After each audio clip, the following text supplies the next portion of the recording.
Tonight in Chestnut Hill marks the third red bandana game, and when opponents have come into Chestnut Hill for that matchup, they have been taken to the limit by Boston College. Tonight, with the fans packing this place, a top 5 team comes into town. Number 3 Clemson coming off an emotional Saturday night victory against the Louisville Cardinals. They will be tested by Boston College's top-ranked defense in college football tonight.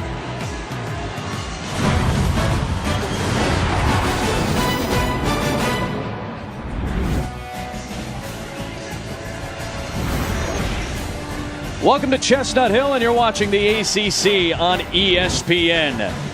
Right now, it's a 10-game ACC losing streak for the Boston College Eagles, while Clemson comes in at 2-0 in the Atlantic. A couple of ACC rivals meeting tonight on a Friday. Adam Amin, Mac Brown, Molly McGrath will join us in a moment as well. So last week, a playoff caliber victory really for the Clemson Tigers against Louisville, and it felt like Deshaun Watson was getting into his groove. There were some turnover issues, yes, but we remember why he's so dynamic. Well, the coaches were worried that he's trying to live up to an expectation of last year instead of this year, but they felt like the Troy State game kind of was an eye-opener for him as well.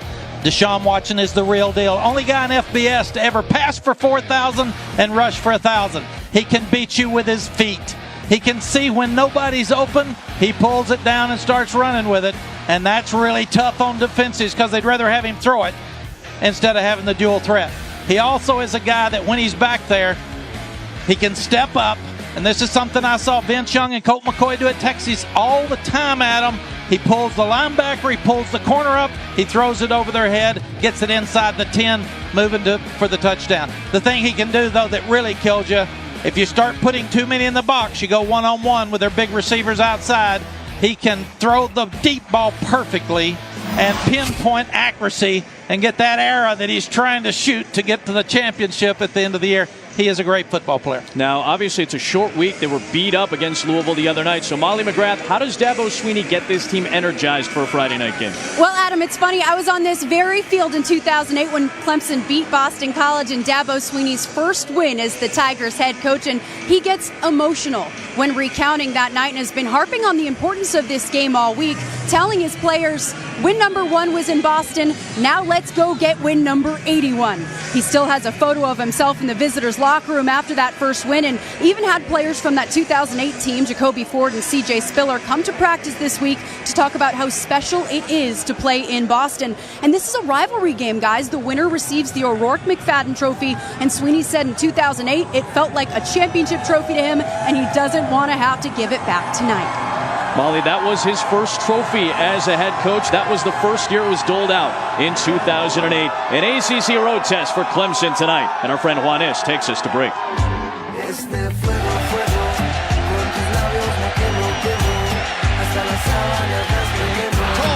Touchdown! Watson does keep it and heads to the end zone. Downfield, touchdown, Clemson! And that was easy for Deshaun Watson.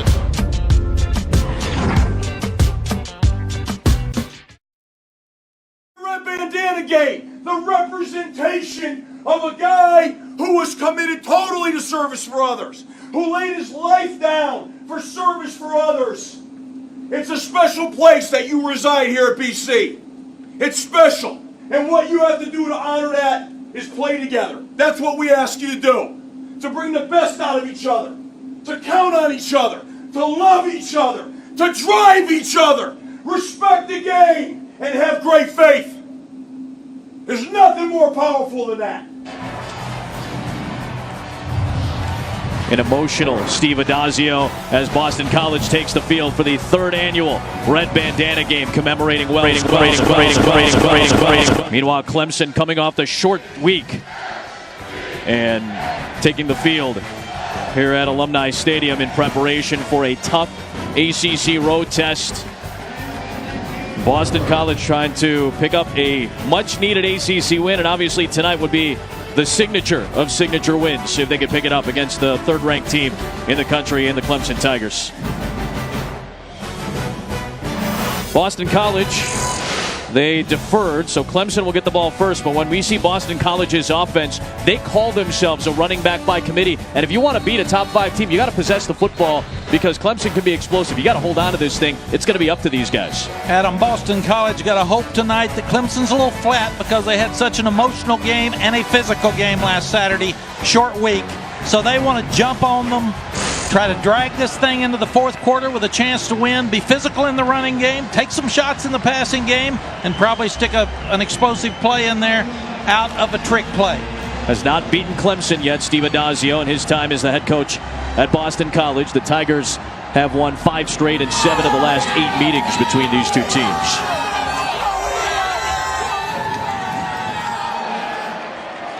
Mike Knoll will get us going tonight from Chestnut Hill, and off we go. It will be Artavis Scott, who had a big return against Louisville in the fourth quarter last week to set up what was a very important touchdown. Good coverage by Boston College. Taj Amir Torres was there with the stop, one of the best coverage units in college football. So Deshaun Watson, responsible for the second most touchdowns in Clemson history at 80. Only Taj Boyd had more in his Clemson career at 133. The defensive coordinator, Jim Reed, knows all the stats that you're looking at. He talked to us about it yesterday. He knows how scary Deshaun Watson can be at his best. And if you're Clemson, you're trying to get out of the box fast and show them that you're ready to play. If you're Boston College, knock a ball loose. Win in the kicking game. Watson to throw on first down, and he'll check it down to Wayne Bowman, who cannot hold on as he gets drilled by Ty Schwab. That's the type of energy I would imagine you need to see tonight from this Boston College defense. Well, absolutely, and you've got to discourage them. If you're going to their place and they're fired up, it's a bigger game for them tonight emotionally than it is for Clemson. So if you're Clemson, you got to get this thing started. Ray McLeod in motion, and he gets the little pitch, and he'll get to the edge, but he gets stopped near the 15-yard line by Kevin Kavalak, the senior out of Ohio. And Adam, this is the #1 defense in the country with BC. We said they haven't played the toughest schedule, so by stats it may not be the best defense in the country, but if they can stand up to Clemson's offense, we're going to have to give them credit for being #1 tonight. Crucial early third down for Watson and the Tigers. Just a 4-man rush, and Watson blitzes one over the middle and cannot connect with Mike Williams, one of his top targets. So a 3-and-out for Clemson to start the night.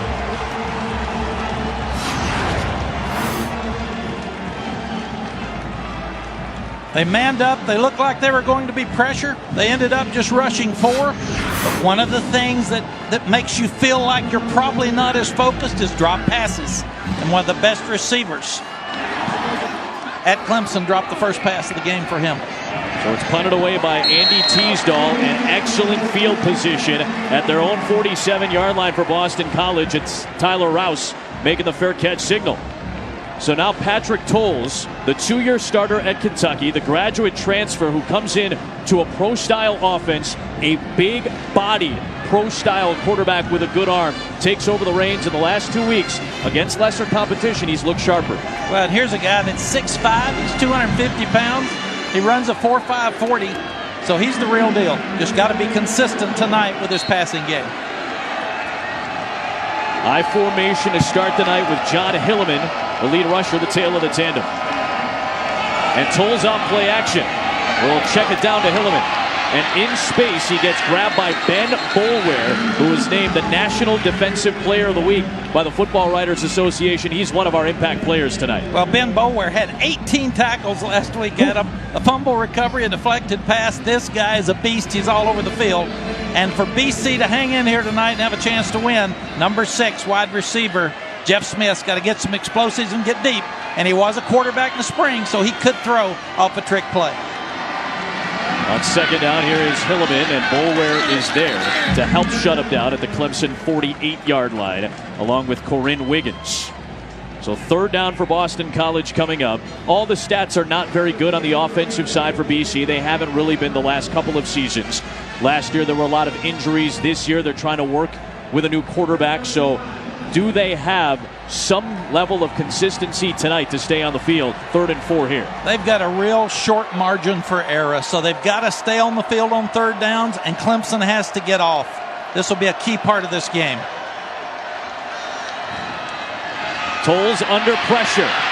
Escapes and launches and out of bounds into the Clemson bench. Looking for Charlie Callanan.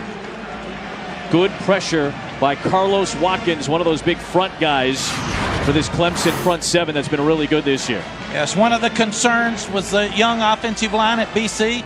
You come with an X stunt, which means the tackle comes out and the end comes underneath, and he forced him to throw it out of bounds.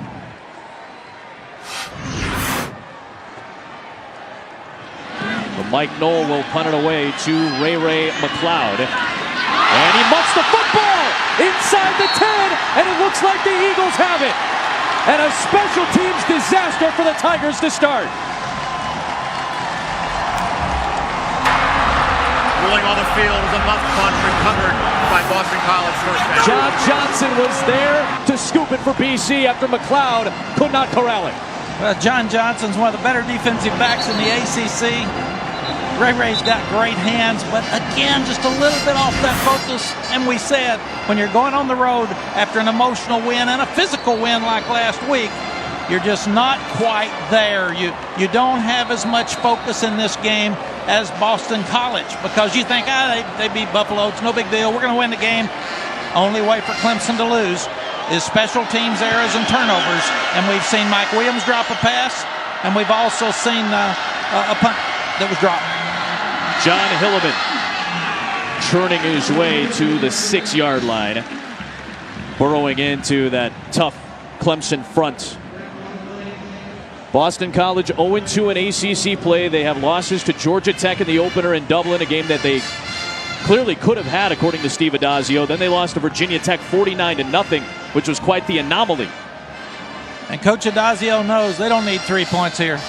Clemson's going to score some points, so they need to get 7.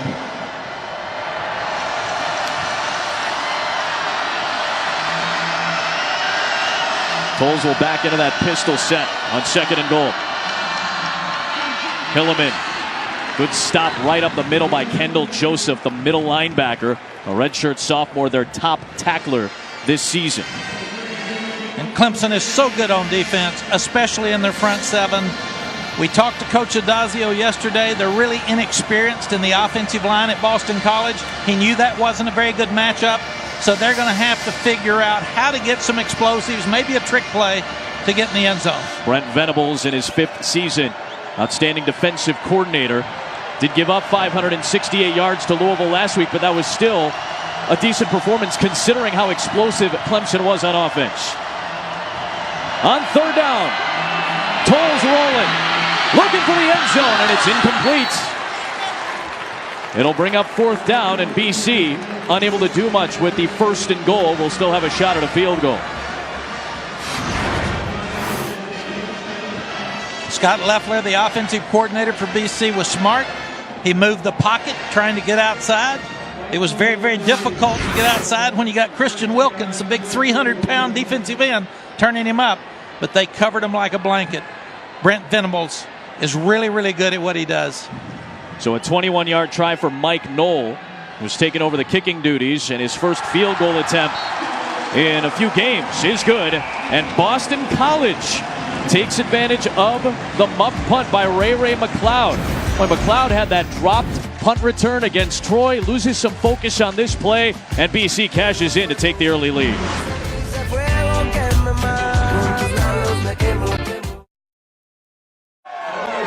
Boston College takes advantage of the muff punt by Ray McLeod, gets a field goal out of it.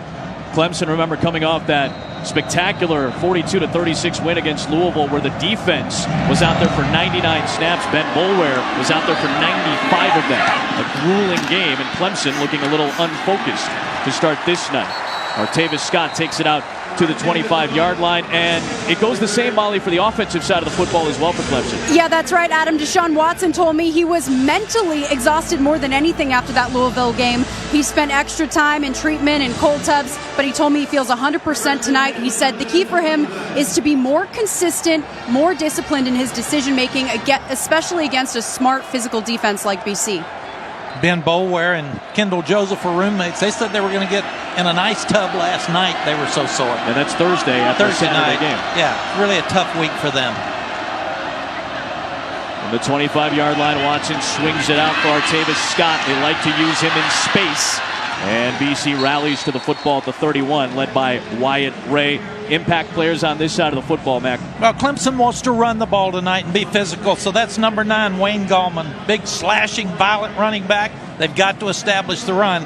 And on defense, you start looking at Connor Strahan.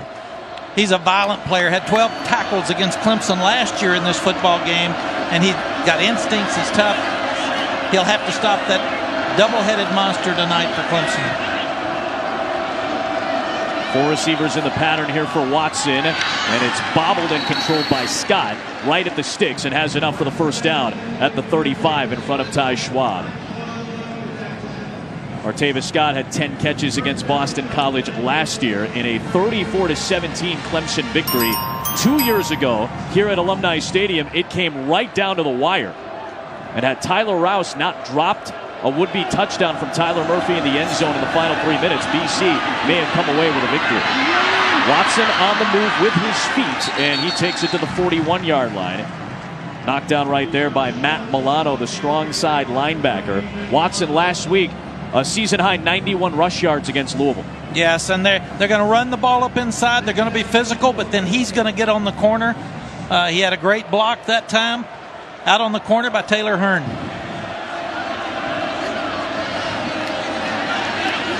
Gallman trying to find space, and there goes Wayne Gallman. The breakaway speed of the redshirt junior will get him to the end zone.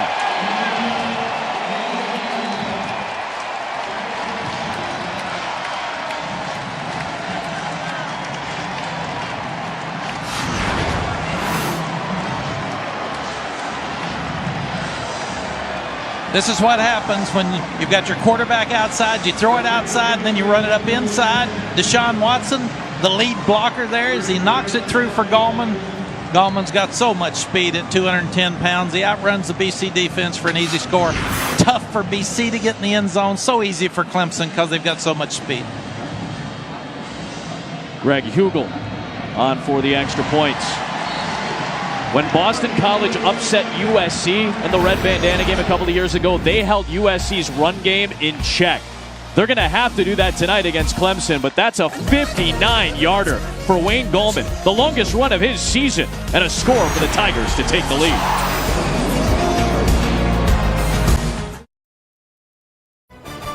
ESPN College Football, brought to you by BMW.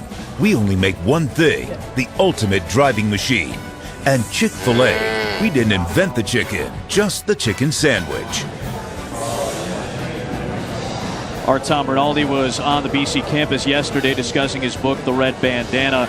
Wells Crowther was a former Boston College lacrosse player and volunteer firefighter turned New York City equities trader who lost his life during the attacks of September 11th, but not before he encountered a group of survivors on the 78th floor of the South Tower of the World Trade Center, and he bravely guided at least a dozen of them towards safety, going back to the 78th floor multiple times to help many more people. He was later identified by the survivors through the signature red bandana he was wearing around his face that had been given to him by his father when he was 6 years old as a link between the two.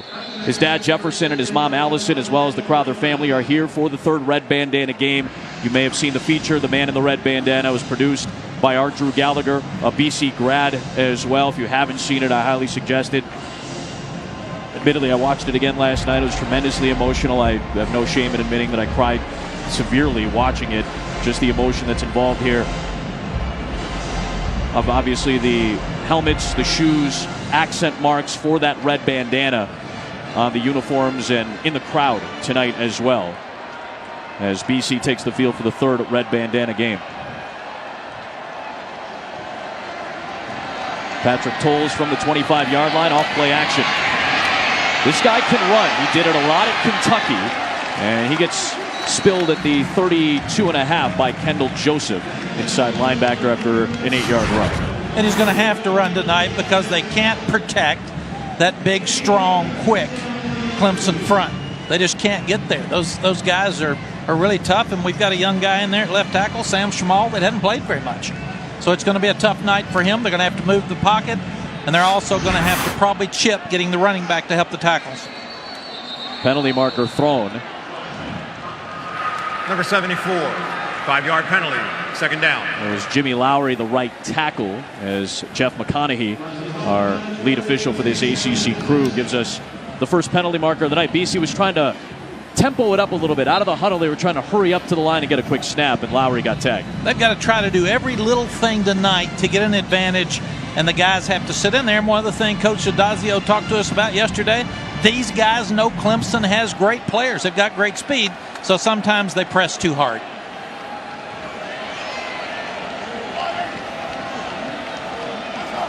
On 2nd and 7. Tolles over the middle, and a good hand catch by the tight end Tommy Sweeney. About a yard shy of the line to gain in front of Ben Boulware. And Mac, you pointed it out. Sam Schmall playing in his 11th career game, redshirt sophomore out of Atlanta. Aaron Montero is the normal left tackle. He's only a sophomore too, but he got hurt in practice this week. He was dressed, and right now he's not on the field. Now, 2 years ago, BC had an older offensive line. They lost them all. They've been rebuilding it. And you can start rebuilding it, but at BC, where you don't take a lot of transfers, you can't get junior college kids in, it's not a quick fix. Takes a while. Can they stay on the field on 3rd down and 1? And Tolles trying to sneak it. Needs to get to the edge of the 35-yard line, so this is a crucial spot in this first quarter. And that's 6'5", 250 pounds going forward. And not having an easy time of it to pick up the necessary yardage either. That tells you how impressive the front is for Clemson, too. Yes, he did go behind John Baker, who is their bell cow, their number one guy in that offensive line. But it was tough. And there's a lot of pressure on Patrick Tolles tonight because this is kind of an audition for him at his new place for the NFL. In his final season, 22 starts at Kentucky over a couple of seasons. And a false start call for the far side. Might be against the receiver. False start. Offense. Number 1, 5-yard penalty. Once again, they're pressing so much. Yep. They've got to relax and play. Everybody's worried about getting a jump on that guy at Clemson's a little quicker, a little faster.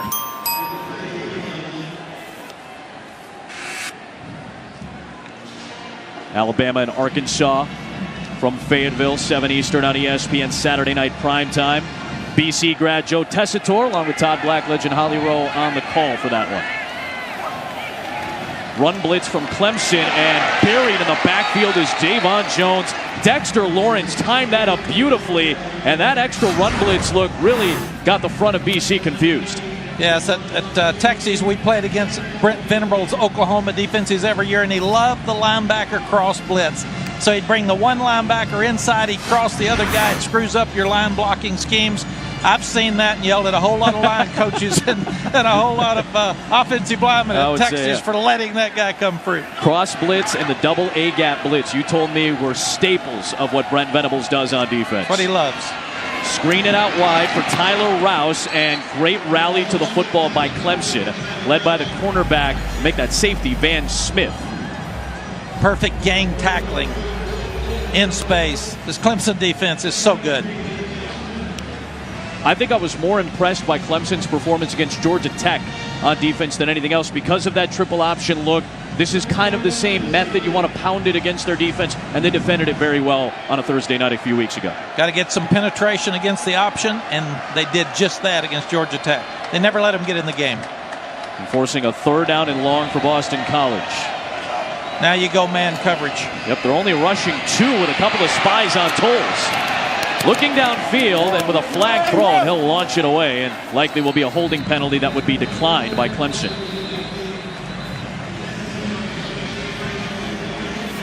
Boston College coaches told us they cannot get behind the chains, meaning they cannot get in 3rd down and 17, 3rd down and 10, because they can't penalties decline, 4th down. Schmall got tagged with that holding penalty, which again Clemson will happily decline and take the 4th down. So you man up if you're Clemson.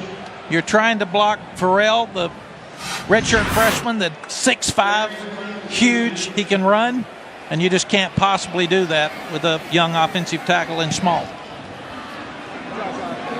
So McLeod, who has muffed the punt, will grab this one at the 30, no fair catch, and he gets drilled right there by Matt Milano. So we talked about the incredible story of Wells Crowther. We go down to Molly McGrath with some very special guests. That's right. I'm here with the parents of the man in the red bandana, the Crowthers, and this community honors your son every year with the red bandana game. How meaningful is it for you to see thousands of people share in his memory? It's an incredible experience for us. Boston College has been such a huge support of our son's legacy, a man for others. It supports their motto for the university. We've met with the Clemson people, and they are just as excited about Wells as BC is. It's really beautiful. And the American Heroes Channel has partnered with Boston College to establish a Red Bandana Award to recognize an everyday hero living today for the good works that they do. So, and ESPN has been always so wonderfully supportive. It's just, it's really hard to put into words how very much this means to our entire family.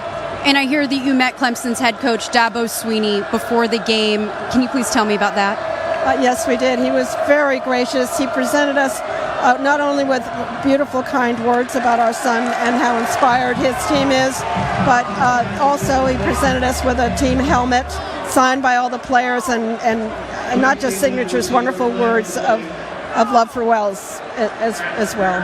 Well, thank you so much for your time and enjoy the game. Adam, back to you. Molly, we really appreciate that interview. We sincerely appreciate Jefferson and Allison joining us tonight as well. I can't even imagine, but the way they carry themselves with their pride and their grief coming together to show off the incredible legacy of their son is truly admirable. And he was an American hero. Period. Incredible story. Clemson, after the penalty against Strahan, puts it on the ground with Adam Choice to about the 44-yard line. Picks up 5 yards. Second down. BC got a field goal after Clemson muffed a punt. BC had first and goal, ended up only getting 3 points out of it. And then Dabo Swinney's running back, Wayne Gallman, put together the longest rush of the season by a Clemson Tiger, a 59-yarder. Let's put the Tigers in front here in the first. Watson taking a shot. Separation and a diving attempt by Mike Williams. First and goal.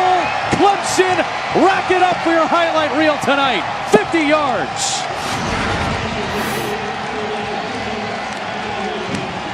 We said this guy can do it all. He throws it to Mike Williams. The coaches told us he could be the impact player of this game, because when Boston College stacks the box, it goes one-on-one. They've got to be able to hit the deep ball to score against man coverage. Will they review this play? And now we get the whistle. The ruling on the field of a completed pass is under further review. So you can understand why they would want to take a second look at this. Tom Zamorski is our replay official. Samuel Dudich is our communicator, and they will get a second look at this. Watch the ball, obviously, when Williams is going down to the ground. Is there movement? Remember that the ruling on the field was a completed catch, so if there's no indisputable video evidence to overturn the catch, then this will stand and it'll be first and goal. I don't see anything indisputable to overturn it right now. Sure looks like a catch for me, unless you're a Boston College fan. Understandable. The Boston College coaches would say it hit the ground and moved a little bit, but I don't think so. Do you survive the hit to the ground? Obviously, do you have possession of the football, and do you maintain that possession through the hit to the ground? That might have been our best look at it.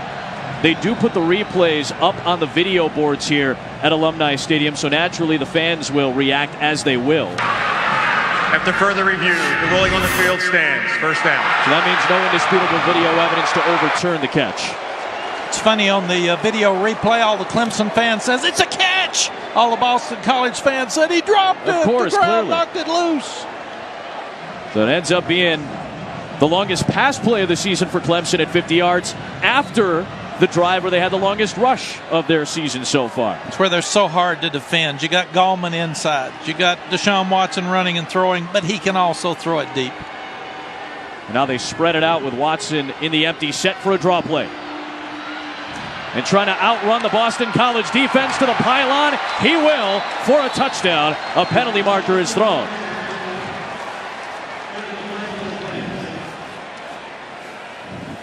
If it stands, it would be Watson's first rushing touchdown this season. Legal block in the back during the run. Number 8 offense. 10-yard penalty, first down. Deon Cain will negate the touchdown. The block in the back, sophomore out of Tampa. There is a bit of a shorthandedness to the wide receiving core. Hunter Renfrow is still out, dealing with that broken bone in his right hand. He injured against Troy. But you still have so many weapons in Williams and Scott and McLeod and Kane, and Jordan Leggett at tight end last week got involved heavily against Louisville. So all those weapons that you were talking about, Mac, they're there and then some. They are there, and they're 2 deep and 3 deep, and that's frustrating for Boston College because they had the quarterback draw. The illegal block in the back penalty occurred in the end zone. The enforcement to be 10 yards from the goal line. First down. They had it defensed perfectly. They were in perfect position. They had him boxed in. He still jumps out and scores. So you see 8 in white just kind of shoving. It was a pretty light one, but there was contact with Isaac Yidom, the cornerback, who was trying to get to the edge. So Kane gets tagged with that penalty. Just leave him alone. That quarterback's going to score anyway. Yep. So it is Watson on the keep. And good rally to the ball on the perimeter by John Johnson and Harold Landry. 2 guys that I think are going to be incredibly important for BC's defense on the edge. Yeah, these 2 guys are both NFL guys. Landry's the best pass rusher. He's very athletic. And Johnson's one of the best defensive backs in the ACC. These guys are well coached. You can see why they're number 1 in the country. On the 4-man rush, Watson to the end zone for Leggett, incomplete. Trying to get more involvement from Jordan Leggett, who was so crucial in the final minutes of that game against Louisville last week. 3rd down and goal. Trying to match him up against Milano inside. 2 really good football players. He has him beat inside, and the ball's just too high. Deshaun's got to get it down. Had a chance to have a touchdown there. Again, after an emotional game, you're just a little bit off on offense. That's why you got to play so good on defense and let your offense wake up a little bit. It is a crucial 3rd and goal here in the first quarter. Watson to Williams, and it is caught!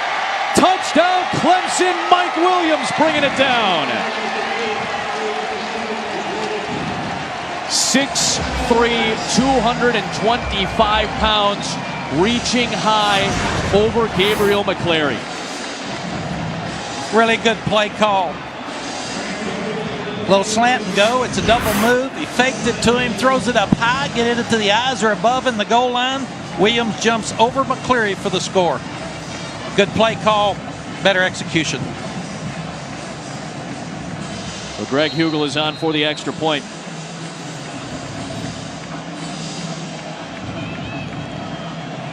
A hold to the field goal would have been huge for Clemson to keep it at potentially a 7-point game. Instead, it is now a 2-score game and an 11-point lead. And Mike Williams was the star of the drive, the longest pass play of the season on a full extension grab. And then on the fade route with the double move, reach it over the top to snare it. Mike Will made it a touchdown, and it's 14-3.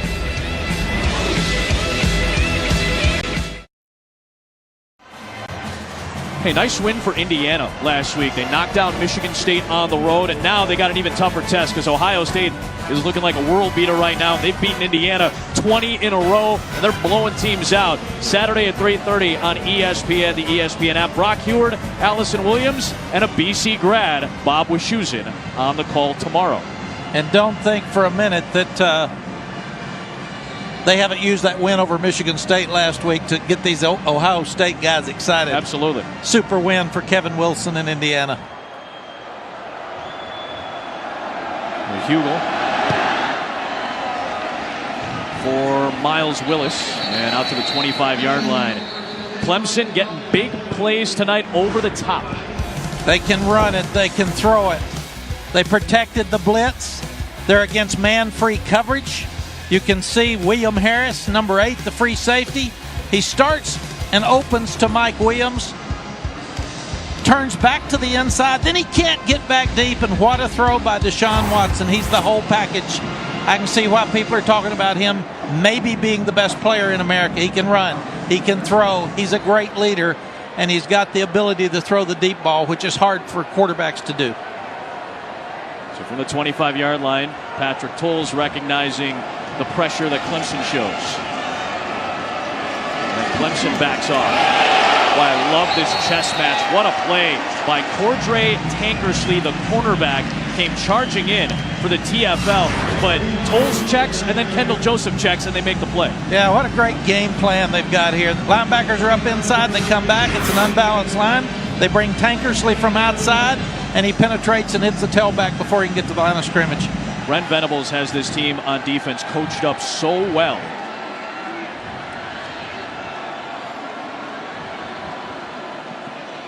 On the ground, they go right back to Davon Jones, who's had a breakout run these last couple of weeks, but only 3 yards running into Kendall Joseph. Davon Jones came to Boston College as a defensive back, and then he redshirted last year, moves to running back, 90 yards against Wagner, and then he had his first career touchdown against Buffalo last week. So trying to add a little bit of punch to John Hilliman and the rest of the running back crew.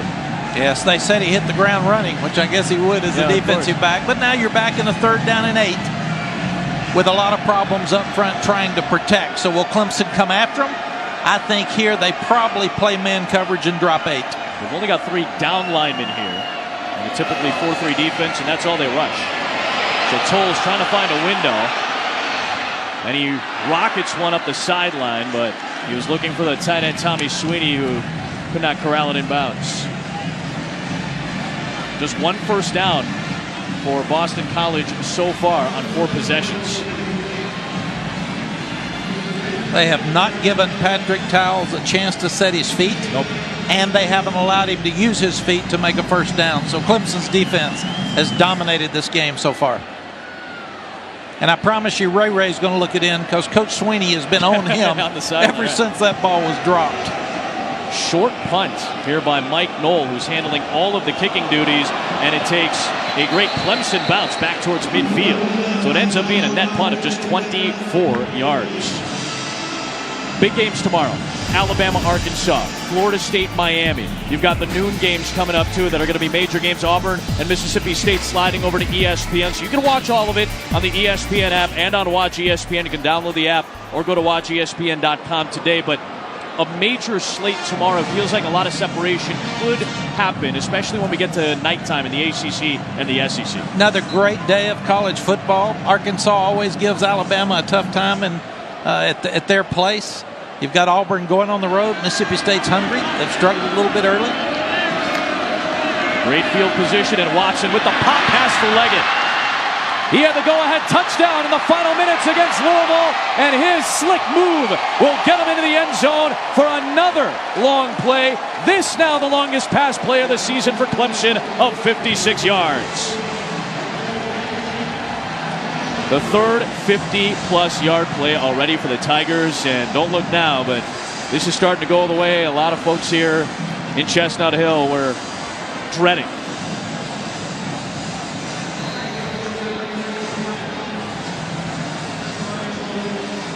He's good. Deshaun Watson's good. He is. They run it up inside. They throw it outside. They run it outside. They play action because they fake Gallman up inside. He pulls the linebacker, dumps it over his head for the long score. Very hard to defend. 3 huge plays for the Clemson offense. Short week, no problem.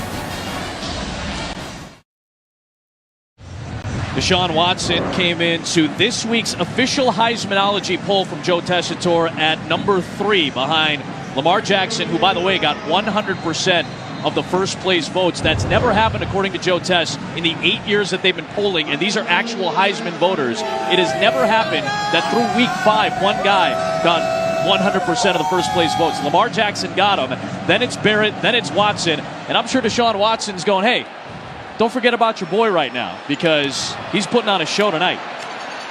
Here's Miles Willis on the return. He gets stacked up shy of the 20-yard line. And the defense for Clemson has stepped up tonight as well in a short week. Yeah, you win championships with defense. You got to be great on both sides of the ball. This is the blitz that Brent Venables used at Oklahoma for so much success, where he crosses the linebackers, he pulls the block up of the guard in, brings the outside linebacker around, and then he shows the same blitz, but they back out. and he brings Tankersley from the corner, backside of unbalanced line with a short corner, and hits the back in the backfield before he can get started. I mean, between Ben Boulware and Kendall Joseph, and let's not forget Dorian O'Daniel, it's a very good linebacking core.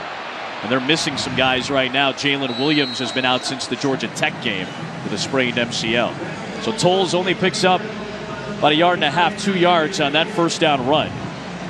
A defense that leads the ACC in takeaways. They've got a really good front seven with NFL talent laced across. So how do you counteract that if you're Patrick Tolles in BC right now? Well, you've got to try to use max protection and get some one-on-ones, but the corners are faster than the BC receivers. We'll keep it on the ground here with Hilliman.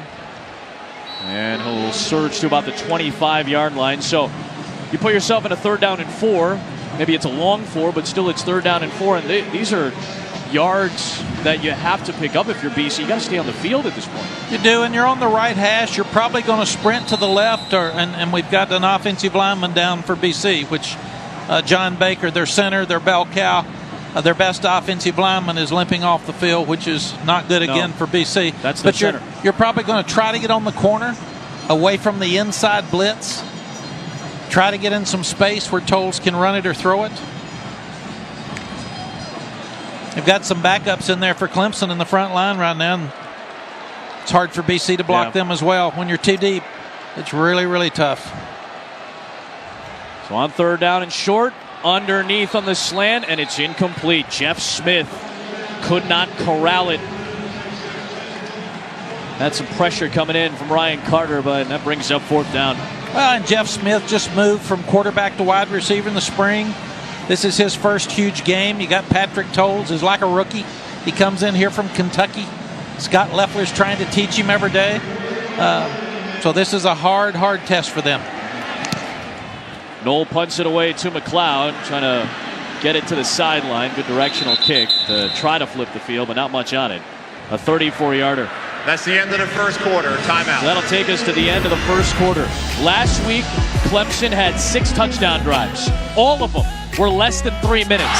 Tonight, 3 touchdown drives. All of them less than 3 minutes. The explosiveness has not dropped off. And through 1 in Chestnut Hill. It's all Clemson so far.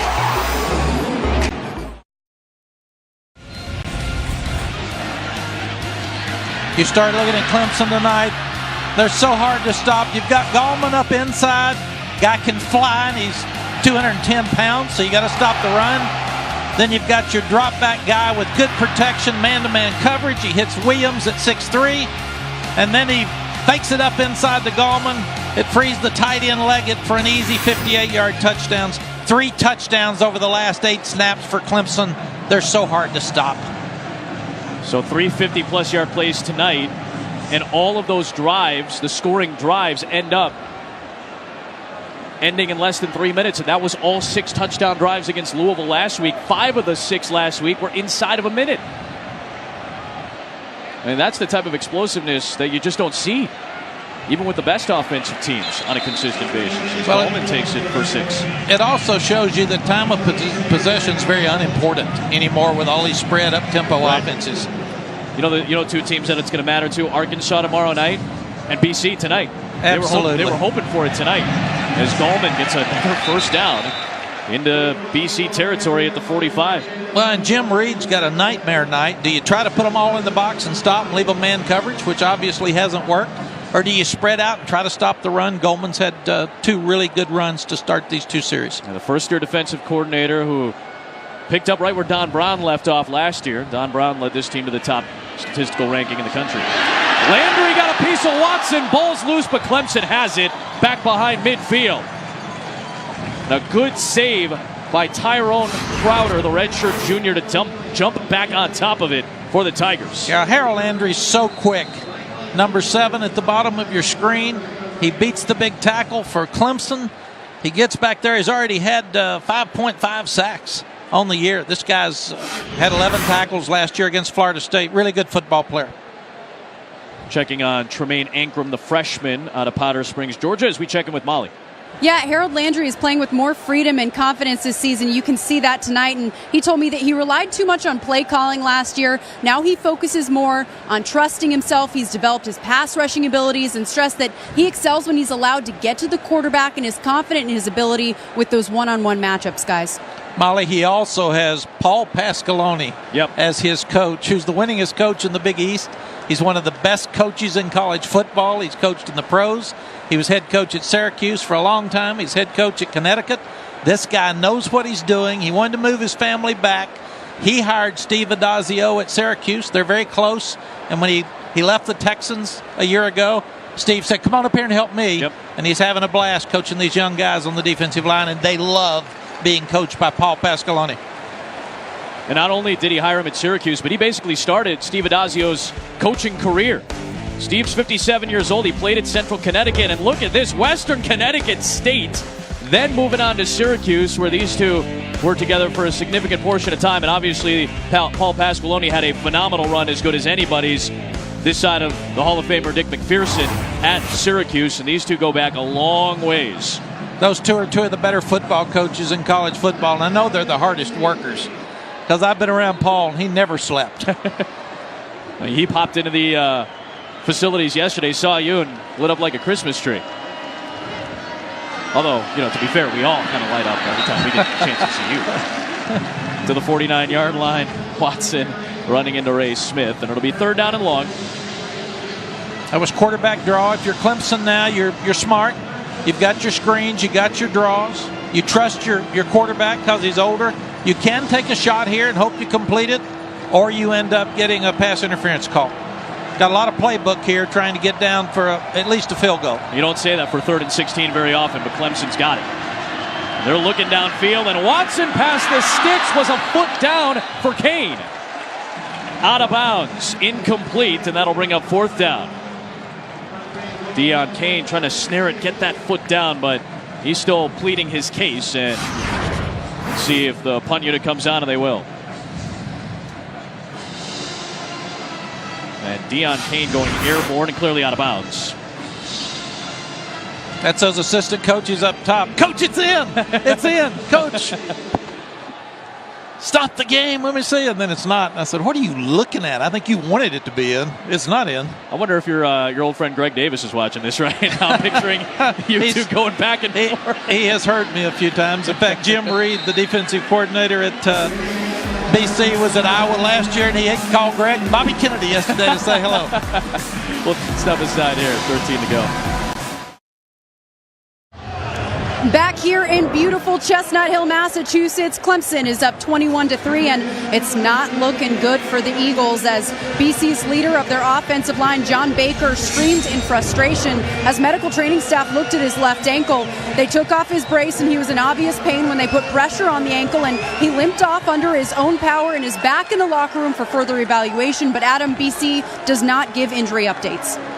He's in his 28th career game, Molly, and a junior out of Massachusetts is going to be replaced on that front line by Jim Cashman, who is in his 29th game.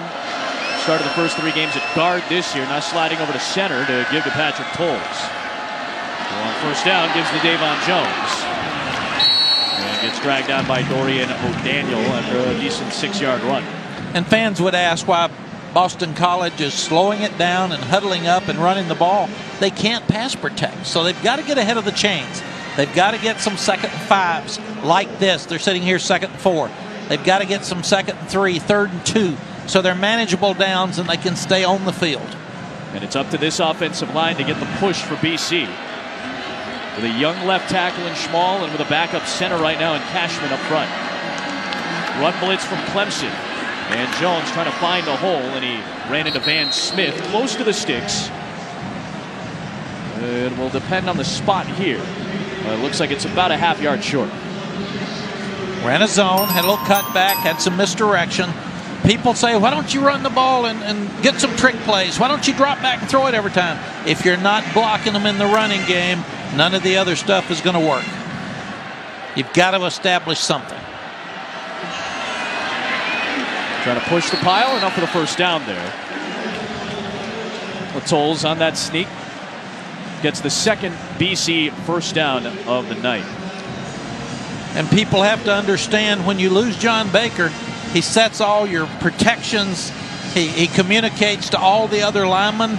He's a guy that Boston College couldn't afford to lose at center. So now I would imagine it's up to Tolles even further to try to help out with protection, something that he's had to make the change to doing this year. It is, and he's a new quarterback, so he's kind of a rookie himself.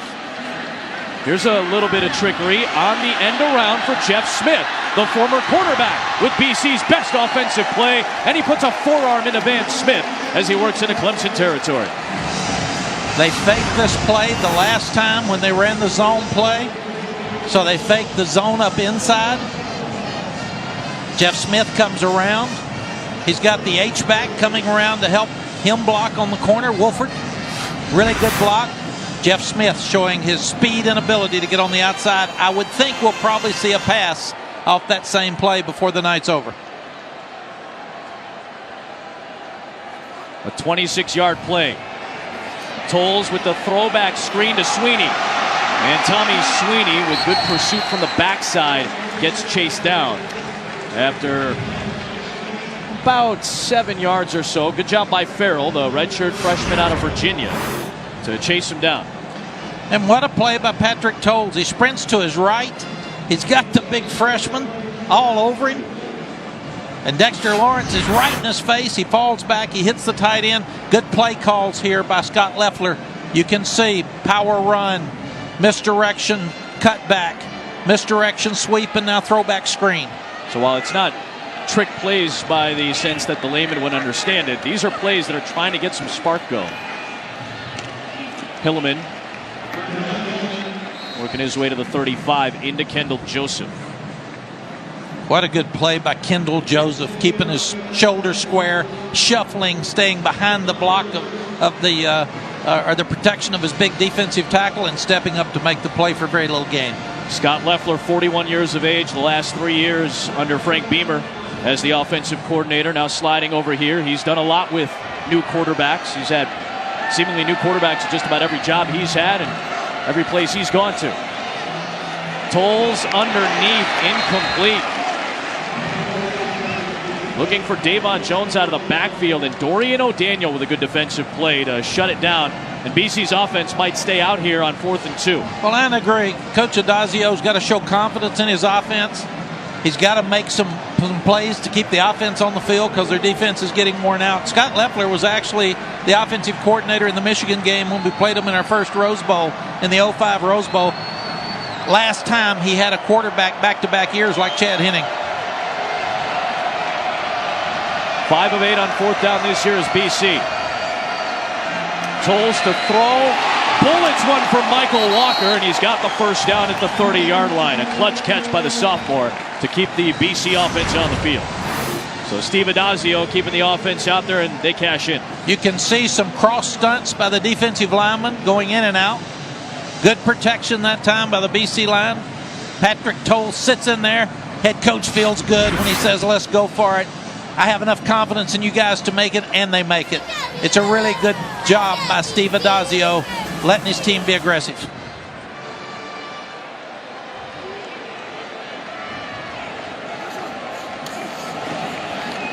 Faking the handoff, faking the end around, and downfield up the seam. It is caught by Sweeney. The sophomore out of New Jersey with a big play to set up 1st and goal for BC. Really good sequence of play calls here by Scott Leffler. You can see Coach Sweeney's not very happy about it, but he set all these plays up perfectly. Faked the reverse to Jeff Smith that time. Then he faked the first time. He ran the second time. Then he hits his big tight end down the middle on the crossing route because the linebackers are losing their eye discipline and playing the reverse. I like the play calls. This will be the 10th play of the Boston College drive. Jones pushing the pile and down to the 3-yard line. Van Smith and Kendall Joseph are there. So here we go, Max. 2nd down and goal. You want to stay in this game. If you're BC, this is touchdown territory right now. Maybe not necessarily for the score, but for the confidence of this team. Absolutely. You're going to go 4 downs. Clemson. And Clemson will use a timeout. Brent Venables will talk about it defensively.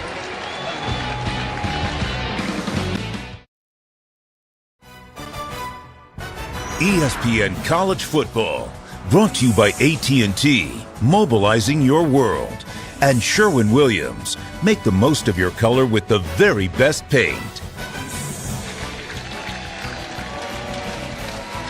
So Semper Canine takes rescued and donated dogs and trains them to assist with military members who are coming back from service duty. Chris Beatty is the veteran Marine Corps kennel master and the founder of Semper Canine. He is the Red Bandana Hero Award recipient. As we told you, it is the Red Bandana game. Wells Crowther's family now awards the Red Bandana Hero Award, and Chris Beatty is the very deserving recipient of the award here tonight in Chestnut Hill. And on an extended Boston College drive, this being the 11th play, encompassing over 5 minutes, BC trying to cash in with a touchdown. We got second and goal. Adam, they've got 3 tight ends in the game. So now they're either going to pound, but they're splitting one of the tight ends out. You're either going to pound or you're going to move the quarterback in a run-pass situation. Brought the tight end back in the backfield. 3 tight ends. And they'll give it to Jones. He surveys looking for the hole. And he looks like he's shy of the goal line. Christian Wilkins, one of the excellent men on that front four for Clemson. First man there on the stop. Dabo Swinney was getting after his defense during that timeout. Now third down and goal. Yeah, you have to be careful. It was so easy to get ahead, and it looks like it's going to be a blowout. This Boston College team isn't going to quit. Clemson cannot go to sleep. Tolles on the sneak, surging forward. No signal yet. What's the verdict? BC believes it has a touchdown. And where is Tolles on the bottom of that pile?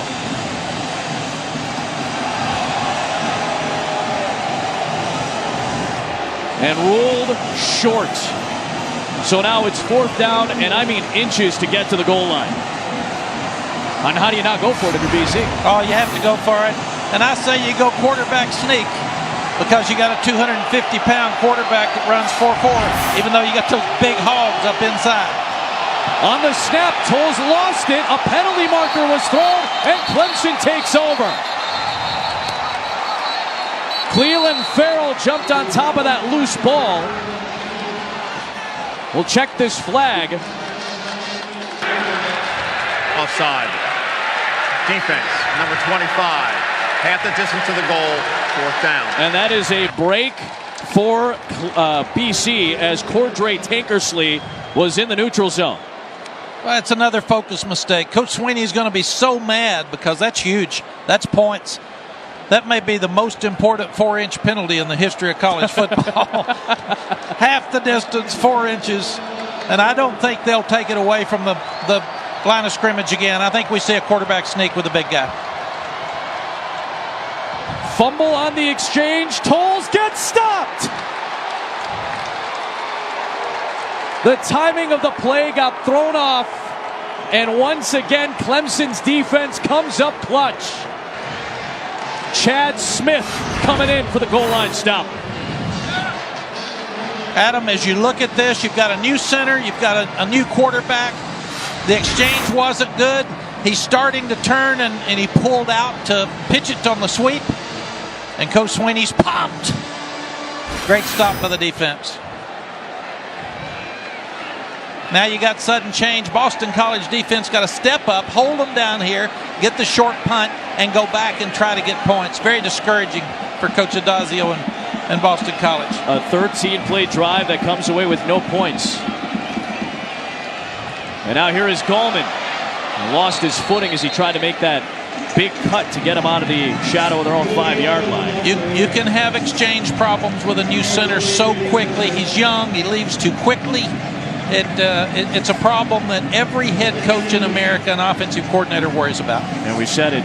Jim Cashman taking over for John Baker at center for BC. There are a couple of issues on snaps inside the 5. Dolman again. We'll give him forward progress past the 5, and now it's third down. Yeah, big decision for Jim Reed. Does he come after him? He's got to stop him here, get the short field, and go back and take some momentum back because they had an outstanding drive. It's exactly who they wanted to be tonight. They were keeping the ball.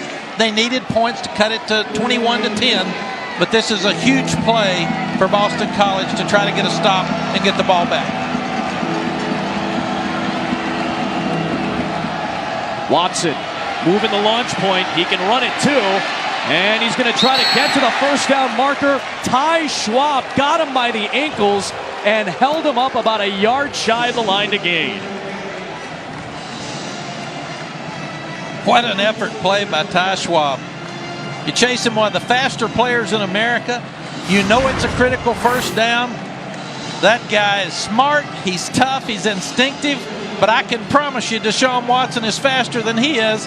But that young man was not going to let Deshaun Watson make that first down. What a play. So Andy Teasdall will punt it away from his own end zone with Tyler Rouse back to return. And Rouse with a fair catch in plus territory, a 38-yard kick. BC went 79 yards in 6.5 minutes last touch, but they did not score. They have great field position next. End of the last BC drive, crucial play, 4th down and goal. The bobbled snap by Tolles on the snap given by Jim Cashman, the backup center. Mac was telling me about this in the break. He kind of pulled his head to the right while Tolles is trying to pull the ball out to the left. Scott Pagano comes in and kind of pushes him back, and then Tolles kind of owns up to the mistake. Why was that so important? The head turn and the Tolles going the other way. Well, it's so hard because you're reaching to the right, and that's what makes it so difficult. Reverse here, Jeff Smith. This time a good rundown by Boulware on a strong run of about 5 yards. So kind of break that down for me, that snap a little bit. Your center's trying to reach hard to his right because it's going to be a sweep out to the right. Your quarterback is pulling out to his left and turning to pitch the ball. So they're going so opposite actually you're directions separating, yeah. And they haven't worked together a lot because you've got a new center because John Baker went out earlier. It's a very, very difficult thing when you haven't taken a lot of snaps with a young center to run the sweep when you're covered. Hilliman chopping his feet, searching for the hole, and he gets to the 42-yard line. And those guys covering you from Clemson are not little. Scott Pagano, who pushed him back, 6'3", 295. So. Yeah, from Hawaii. So he had his full attention. It's hard to reach to the right and still have the quarterback pull out to the left and not drop the ball. I've seen it so many times. I've seen that ball fumbled so much as a head coach. That's why I quit running that play in short yardage. Motioning Smith into the backfield here.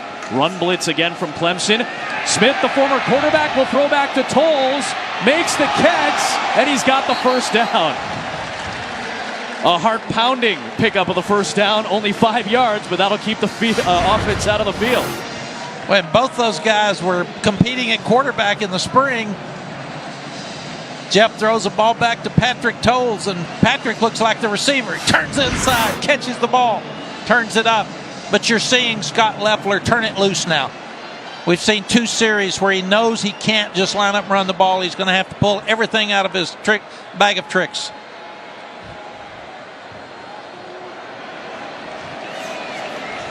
Off the fake, under pressure, Tolles grabbed, wrapped up. Farrell brings him down. Back at the 40. Career sack number 3 for Clelin Ferrell. Clelin Ferrell is killing them. 6'5", 265-pound redshirt freshman. Comes right between the 2 offensive linemen on the left side for Boston College. Runs back and throws Patrick Tolles to the ground. That was a throwback. He was trying to fake a sweep, run to his right, and throw the throwback down to the left side. Just didn't have time to get it off. That young man's having a heck of a night. Alabama has escaped Arkansas a couple of times. You'll see him at 7 Eastern tomorrow night on ESPN. Deep drop, deep routes. Somebody's got to be downfield. It was Walker, but a great play to break it up by Jadar Johnson. However, a penalty marker comes flying in. This could be against the senior out of Orangeburg, South Carolina. Johnson already has 3 interceptions this season. The nation's leaders, a handful of gentlemen, have 4 to lead the country. There is no foul for pass interference. Third down. Seemed like he got there right on time with the football, so I'm not surprised that they picked the flag up there. I thought he timed it perfectly. As we look at it, he got right there. Now, if his hand was on the back of the head, the official probably couldn't see it. That's why I do think things should go up top, because I do think it was pass interference, but the official on that side probably couldn't see it. And Jadar knows he got by with one, so he's got a little smile on his face right now. So you'd like to see pass interference become a reviewable play? Absolutely. Okay. If it changes the game, you want the team that's playing the best to win. Three-man rush against Tolles on third down and long, and that three-man rush still gets to him. It is Christian Wilkins. Happy homecoming for the Massachusetts native. They were thin at defensive end, so they dropped him from 350 to 310, I think, and put him out there. They showed blitz. Again, outstanding play call by Brent Venerables. It confuses the young offensive line of Boston College. They can't block them. When you can get a sack with a three-man rush, it's not good. So Mike Knoll kicking away. And it will bounce inside the 15. Undefeated Clemson trying to get to 6-0 for the fourth time under Dabo Swinney. They've got a big lead in the first half. Coming up on the Alexis Halftime Report, I'm Adnan Burke as Danny Cannell and Joey Galloway will give their thoughts on Clemson's hot start so far. Also, they're talking about ACC coastal quarterbacks, why Danny believes that Mitch Trubisky is a dark horse Heisman candidate. Joey's thoughts on Brad Kaya, and also game day weighing in from College Station. Big matchup between Tennessee and Texas A&M. All that more coming up the half. Adam, back to you. A man, Adnan. Danny and Joey will all see you at the halftime break. Clemson with a rough go of it so far, despite the fact that they've had the football for nearly 20 minutes. This is what Clemson did last week. Quick strike offense, big play offense. And they were able to get the win against Louisville a week ago. It's more of the same so far through nearly a full half. Well, and if you're Boston College and you're trying to be positive, 19 plays for Clemson have gone 54 yards. The three big plays for touchdown is what they've got to stop to try to hang in this game. Yeah, Clemson hasn't had success grinding out drives necessarily against BC. It's been the big plays. Watson, little jump pass as the pocket collapsed. Incomplete. Zach Allen was in his face. Sophomore out of Connecticut to bring up third down. BC's got all three of its timeouts. It will be BC ball to start the second half as well. Pressure from just a four-man look. He steps up inside. Got him on his heels a little bit. Big Zach Allen, big tall youngster, right in his face. Little misdirection here, and C.J. Fuller trying to get the necessary yardage, but he'll get tagged by Cadillac. Shy of the line to gain, and BC will use a timeout with 94 seconds left. Good call by Jeff Scott, because it's a draw.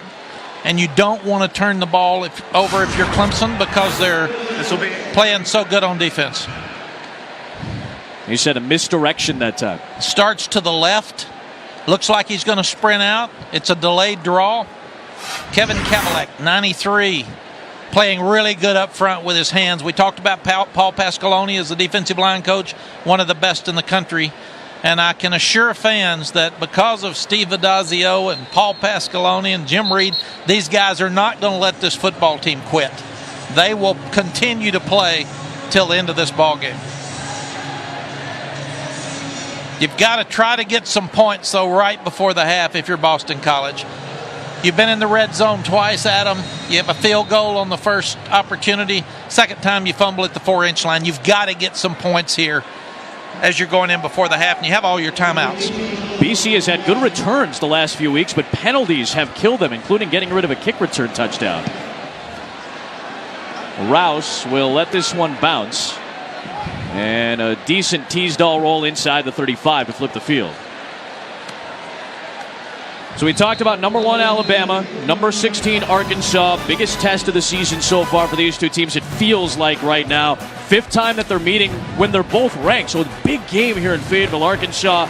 The Tide have won 17 in a row going back to last season. A little more balance from Arkansas this season, so we'll see if they can maintain that.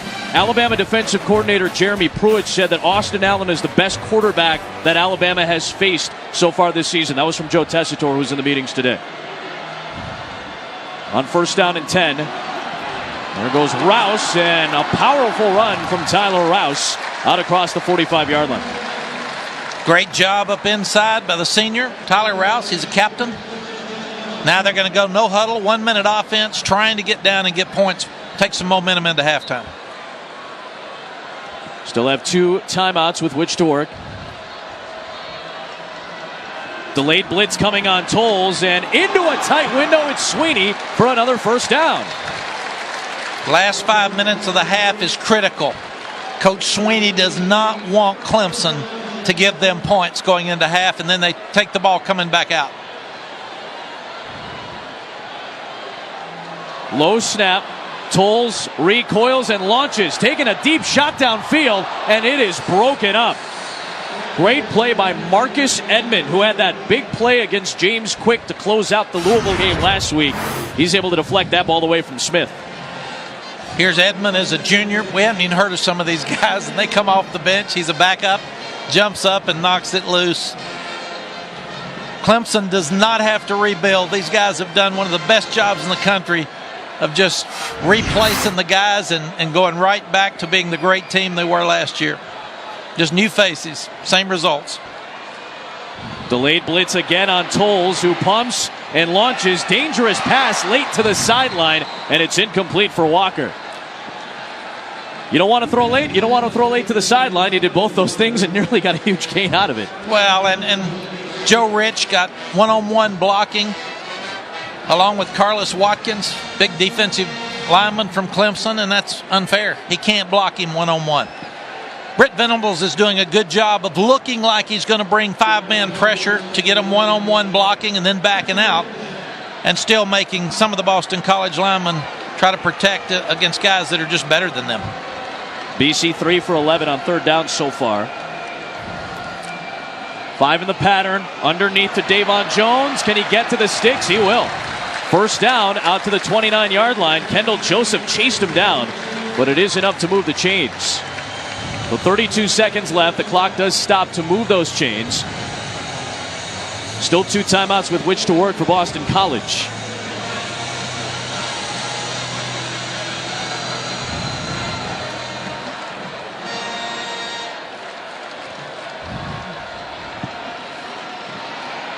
Tolles. He's able to break contain. He's going to stay in bounds, and Ben Boulware absolutely jarred him, and then a flag comes flying in at the end of the play near the 25-yard line.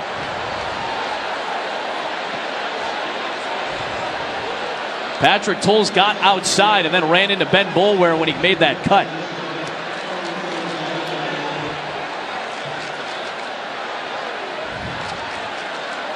I think I saw Dabo Sweeney mouth, he's a runner.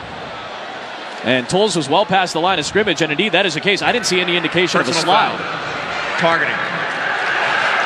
Defense number 10. 15-yard penalty. 1st down. And I think Dabo Sweeney and the coaching staff are arguing he just pushed him, but if it's forcible contact above the shoulders, that can be ruled as targeting. They may take this up. This is very close. This is incredibly close. And this is going to be maybe one of the toughest targeting calls we see in college football through the first 6 weeks. When I'm looking at it, if sitting here, I would think it's shoulder to shoulder. I feel like almost the reaction was a little worse, or made it seem a little bit worse than it really was. It looked like shoulder pad to me personally. We've got to remember these are great athletes down there. And things are moving so fast, sometimes the official just can't see everything. I think Coach Sweeney's trying to help him. He's in that huddle. He's talking to him. But that's why I love the new rules where we go upstairs and let the guys upstairs take numerous looks from different angles so they can make the proper decision. So Tom Zamorsky is the replay official. There's a couple of things to take a look at, too, because the quarterback Tolles lost the football as well. So now there would also be a personal foul penalty. You can take the targeting penalty off, but there's already a personal foul penalty out there. So you'd still tack on the flag. You're not picking up the 15 yards. It's going to be a penalty regardless. Well, and credit to big Dexter Lawrence. The guy's 6'5", 340. He's one of the best freshmen in the country last year. He was an early enrollee. So when the ball pops out, that big man is right down there to catch it in the air. And he looks like a running back as he's getting ready to turn around. Again, you cannot take the personal foul penalty off if you threw the personal foul flag. You can remove the targeting, and if you and I were making the call, I feel like we'd take the targeting off. But it's still going to be a personal foul penalty, and it's going to be BC ball with a first down. Absolutely, and Clemson does not need to lose Ben Boulware. Okay, absolutely not. National Defensive Player of the Week, according to the writers, after what was a sterling defensive performance in a very crucial game. 18 tackles last week. It's impossible. A fumble recovery, a deflection.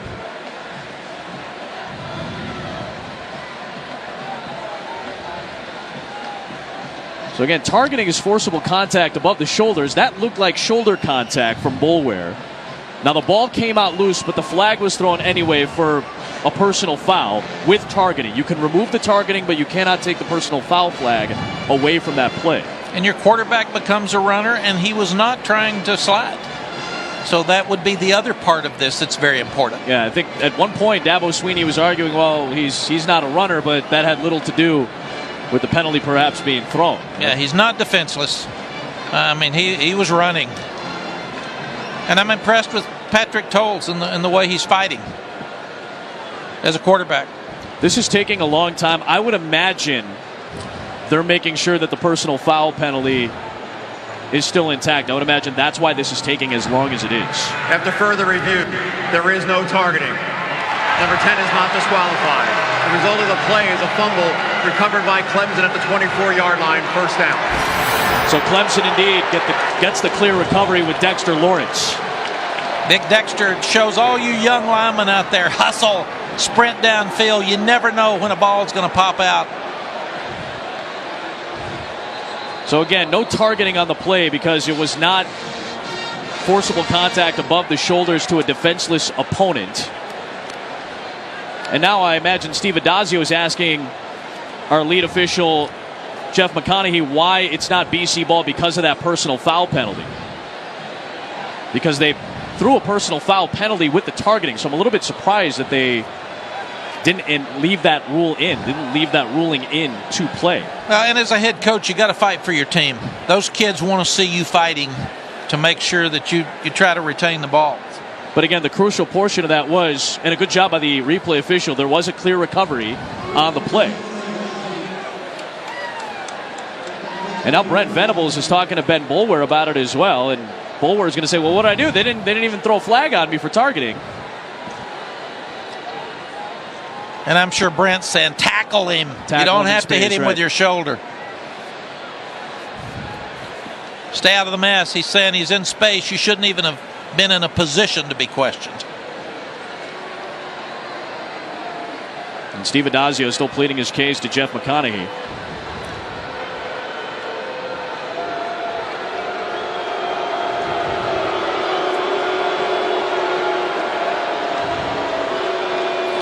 Steve also knows that he needs a break here or there to have a chance to win this ball game, and they needed to score points before the half. So Watson down the seam for Leggett, and it's incomplete. Connor Strahan was going down the field with him, and now a penalty marker is thrown with 16 seconds left.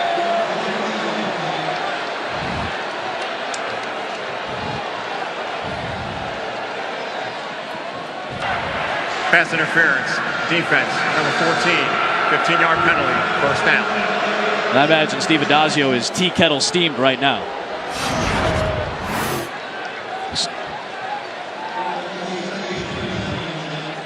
Strahan's their impact player, really good player for them, but it was a penalty.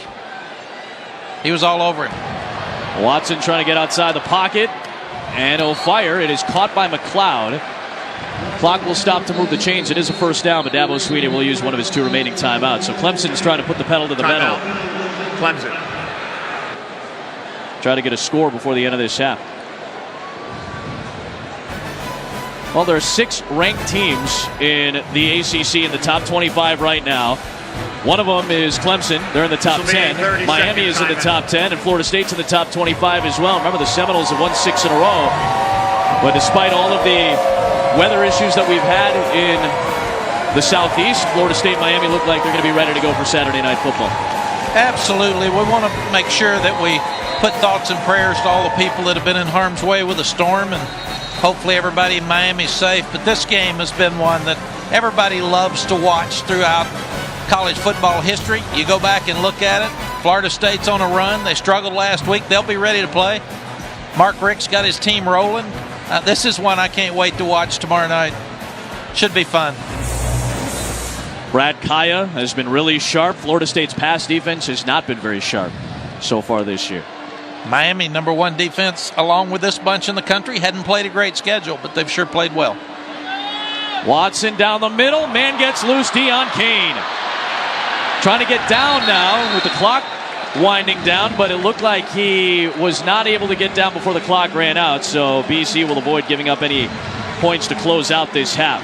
A frustrating end to the opening 30 minutes of play for Boston College. And Dabo Swinney telling Deion Kane, hey, you got to get on down. The field with the clock expired. That's the end of the you first work on half. that one, Adam. Catch it, get down immediately, call timeout, and get set for the field goal. Lexus halftime report. My favorite guys, Adnan Enver, Joey Galloway, Danny Cannell. Boys, it's all yours.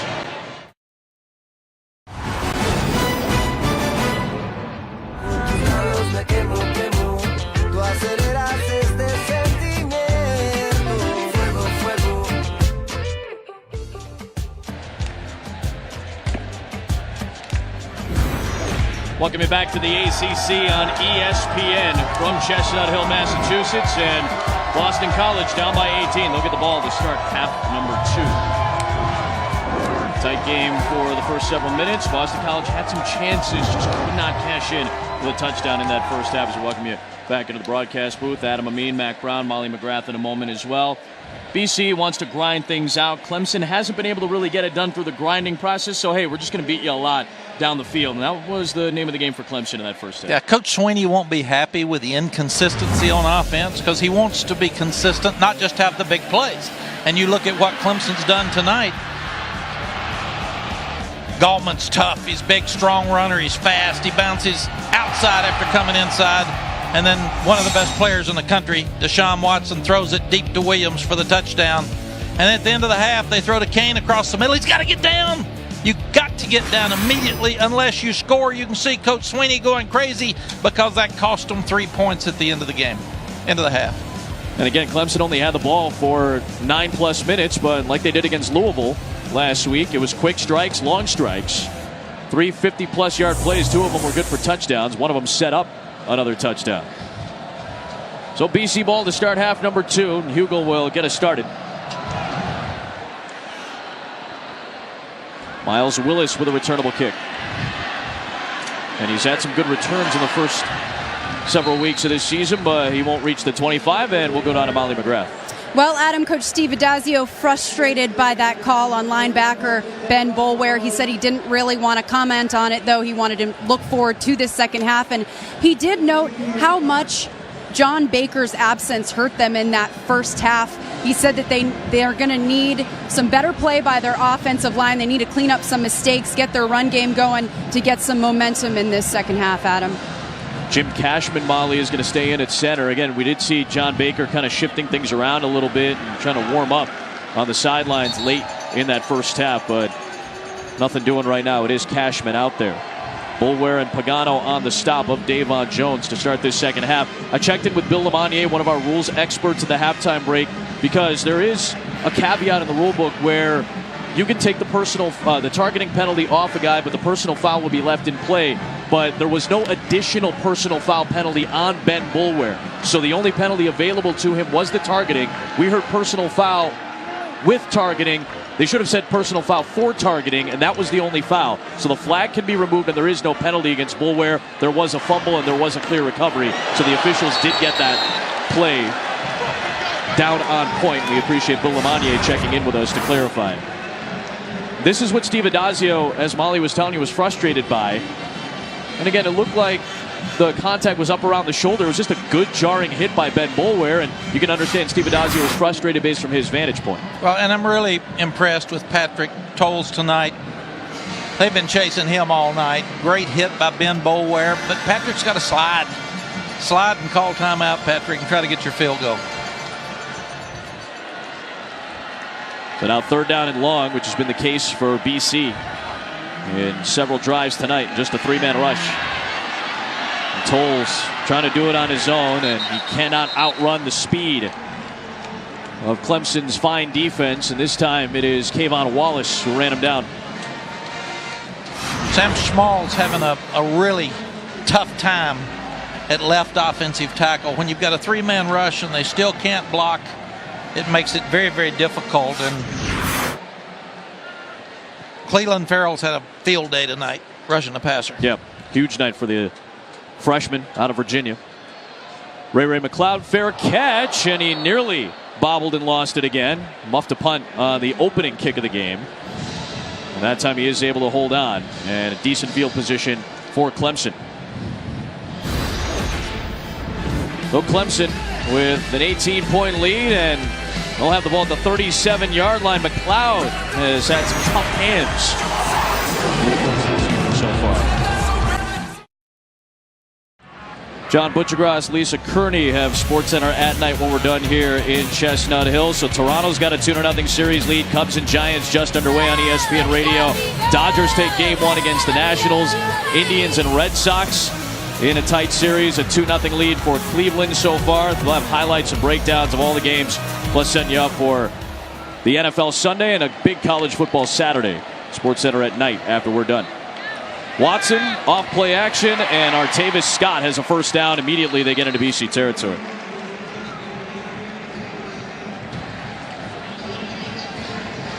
Once again, they run the ball so well with Gallman up inside. Good fake. Hits the flanker on the square end. Pitch it to Gallman, and he gets submarine right at the line of scrimmage. Good play by Gabriel McClary with Matt Milano, the strong linebacker, on the perimeter. Yeah, Kane's having a tough night. He let the guy come inside, and he's over there where Coach Sweeney can yell at him. So he knows that. But if you look, the top, Milano plays well, but the corner comes inside of Kane and hits him in the backfield. Good job by McCleary. And now Watson rolling out again, moving that launch point, and Artavis Scott slips a tackle. That's pounded down by Schwab, but he was able to get past that first line of defense. William Harris misses the tackle out in space. He's a really good football player as a safety. These guys have a lot of talent, but you've got to tackle well in space. Coach Reed told us yesterday that's one thing they have to do. You can't miss the tackle. Schwab sprinting to take him down. 4-man rush against Watson. He's got one-on-one out of the perimeter, and a back shoulder throw to Deion Kane for a touchdown. Man, Watson throws the back shoulder really well.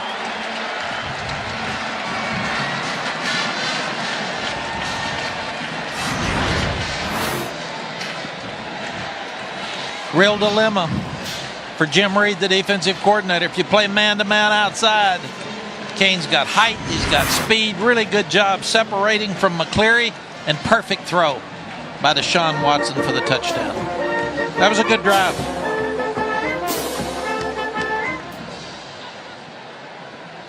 And again, inside of 2 minutes. That's been the story the last 2 weeks. And really most of his season.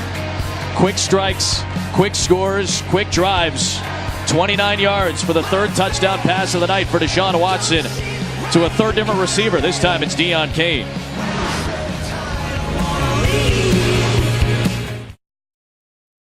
ESPN College Football, brought to you by State Farm. Talk to an agent today at 800-STATE-FARM.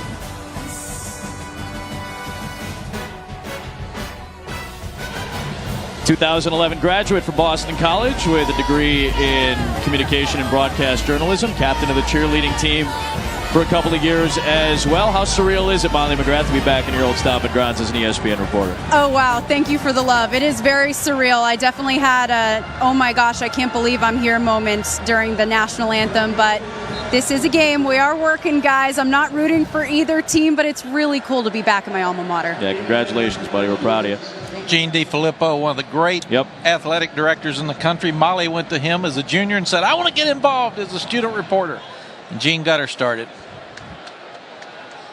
Miles Willis able to recover and is not going to have a whole lot of room. Down he goes near the 5-yard line. A tough night for BC continues.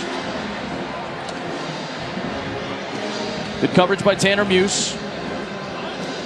Redshirt freshman out of Belmont, North Carolina. And a long field in front of Boston College. Steve Addazio, 57 years of age, played at Central Connecticut. Started his career, as we showed you, at Western Connecticut State. Was on Urban Meyer's staff at Florida back in 2005. Was the head coach at Temple for a couple of seasons. Actually ended up getting the Temple job after you had almost hired him as your offensive coordinator. I hired him for 10 minutes. And then he walked outside and he came back in and said, Coach, I know I took the job, but Temple just called me. He's such an honorable man. He said, what do you think? And I said, go. It's a head coaching job. And he did a super job at Temple. Here comes Hilleman. And a good breakthrough run to get him out of the shadow of their own 5. Out to the 24-yard line. 18-yard run there for John Hilleman. Again, Boston College, they've got a bye week. Then they got to go to they got to play Syracuse here. And that Syracuse game is just one of 2 games where they're actually the Football Power Index favorite in that game. UConn is the other game where they're a favorite. Other than that, they're the FPI underdog in the rest of their schedule, and they still have Louisville and Florida State on their schedule as Atlantic Division foes. There's Hilleman, not much there. And we will not see Boston College change what they're doing offensively because they're not built for it. Great tackle by Christian Wilkins. I know he's got his whole family here. He's from this area. What a great player that young guy is. People remember he caught the fake punt against Oklahoma in the playoff game. But Steve Addazio took Temple to the first bowl win in many years, and he came in here 7-6, 2 bowl wins. A school like this that's got such tough academics, it's hard to be great every year. They have to fight their way back through, and he's rebuilding this from his early time here. Tolles rolling out. Not much downfield, and now he'll try to make a move and get some positive yardage out of it. And it'll set up 3rd down and long. Kendall Joseph is staring him down and forcing him out of bounds. Yeah, that was a mix-up in the backfield. They haven't given Patrick Tolles a chance to do anything tonight. He's had people all over him. I've been impressed with him. He's not turning the ball over. He did have the fumble, but he's taking care of the ball and throwing it out of bounds. And he's having a tough night because he hasn't got a lot of help around him.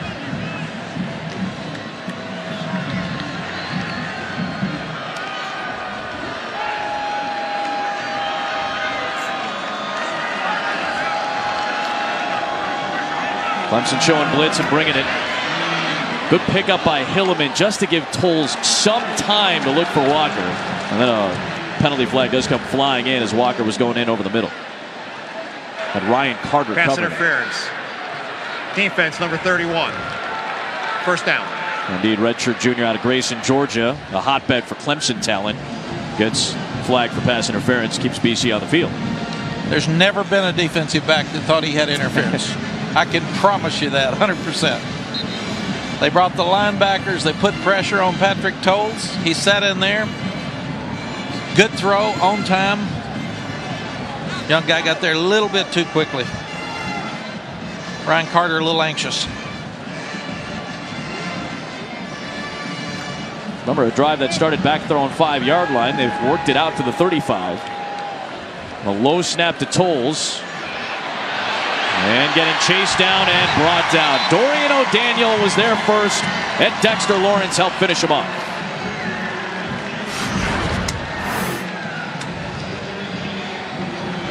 Looked like a delayed blitz. He started, he stopped. O'Daniel comes from the outside. He's there. Big Dexter Lawrence right on top of him. Brent Venables has had a great night as a defensive play caller. Putting pressure on the quarterback. Really good stunt, delayed stunt by O'Daniels. Dexter Lawrence may be one of the best young players in the country. That guy's amazing. Well, they had 5 sacks and 10 tackles for loss last week. They've got 3 sacks and 8 TFLs so far tonight. Kendall Joseph stops Davon Jones in his tracks at the 26-yard line. So it'll be third down about 19 here. You got about 3 choices: run the draw, run a screen, or throw it deep. And you really haven't got much time to run it deep. So I think you'll probably see a screen or something. But this big man was one of the best players in the country. Dexter Lawrence, 6'5". I used to say 250 because I didn't think anybody could be 350. He's 350. And Dan Brooks, who worked for me as the defensive line coach at Clemson, he thinks he's one of the best he's ever had. And that's a high order when you talk about some of those defensive linemen at Clemson. There's a top 7 player coming out of high school. Bobbled and corralled by Callanan, and then Ryan Carter was right there to shut the play down. Incomplete is the ruling anyway. And Carter, who had the pass interference penalty earlier on the drive, was able to help close it out.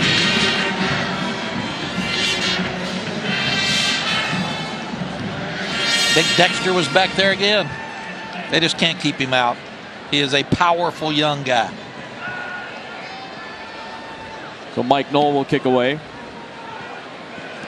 Ray McLeod will try to return this one. He's got some space in the sideline, so about 7 yards out to the 41. Inside of 8 to play for the third quarter. Clemson's got the lead and the ball.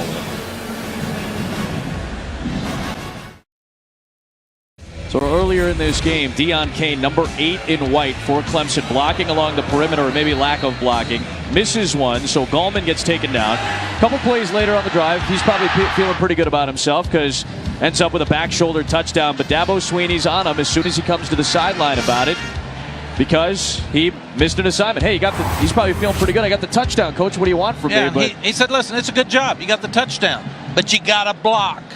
You're going to block for him, he's going to block for you so you can get that touchdown pass. And Dabo coached receivers and played receivers. So the receiver coach and the receivers have a tough job when the head coach knows everything about the position. And, of course, Jeff Scott and Tony Elliott are co-offensive coordinators. Jeff Scott was a wide receiver as well for Tommy Bowden, and he's the wide receivers coach currently.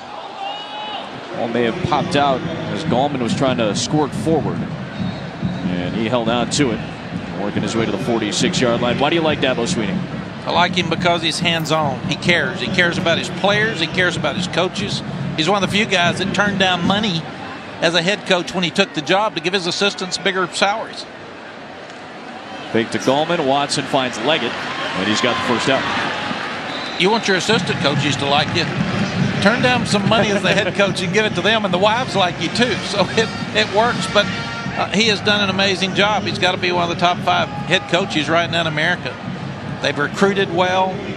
He does it within the rules. These kids play hard. This could have been a really flat disaster game tonight, and they've played well. Watson under pressure just launches it.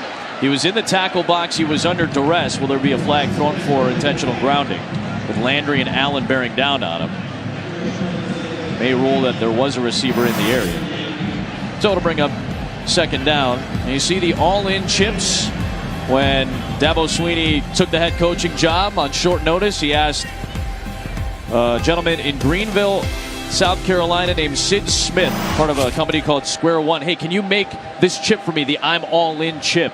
And on short notice, he made him for his Boston College appearance. Gallman, a good run, swung down inside the 30-yard line of the 25 by Matt Milano. And then they eventually went to the poker chip, the chip that they now use before their games. They got a big bucket, and each player drops in his chip to show I'm all in for this game. And on a short week, after getting banged around and beat up against Louisville in a win, they have proven very impressive tonight.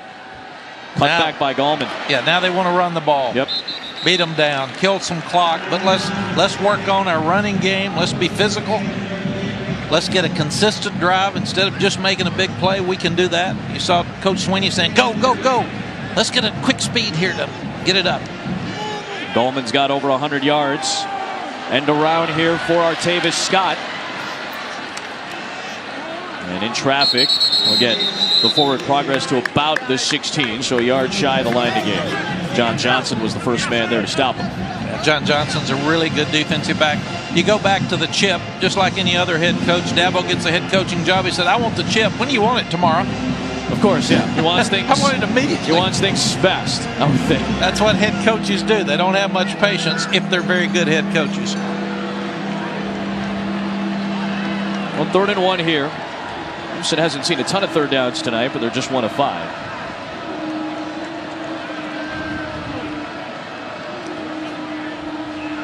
Watson to the outside and a spin by Kane.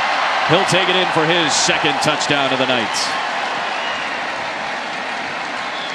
2 last week against Louisville, 2 more this week for Deon Kane.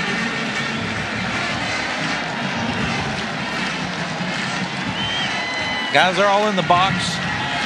Dilemma for Jim Reed. You're man-to-man with McCleary outside. You can't cover him one-on-one. And that's a 3rd and 1. So they open up their entire playbook.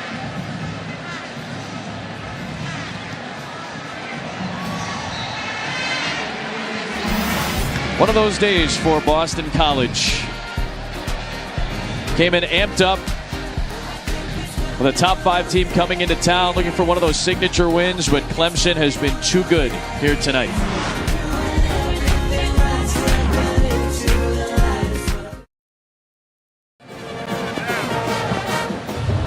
All fun and games for Clemson tonight.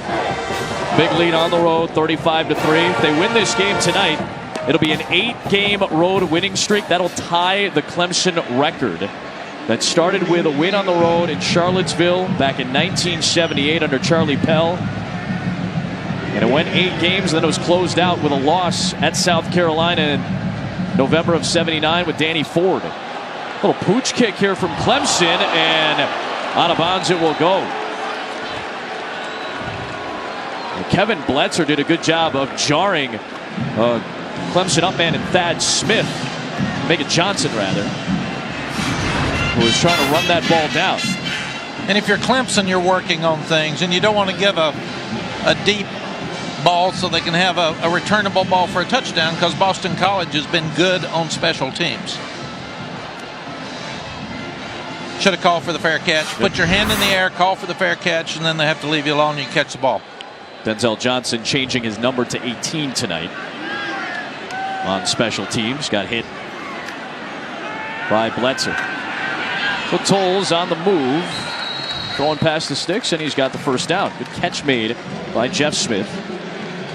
Going to Clemson territory. Yeah, good play call on first down. Get the quarterback on the corner, throw it to Jeff Smith. And you can see the potential for Patrick Tolles because he can zip it out there.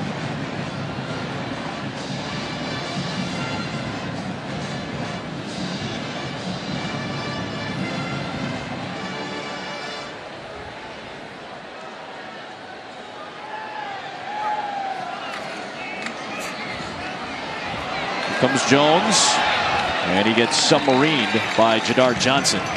What a good run past the 30-yard line. We'll pick up 15. And Adam, we said that Boston College isn't going to win this game unless Clemson just totally implodes and fumbles and messes it up. But they're going to be Boston College. They're working on next week. They're working on down the road. So they're going to keep being who they are offensively. Keep playing hard on defense.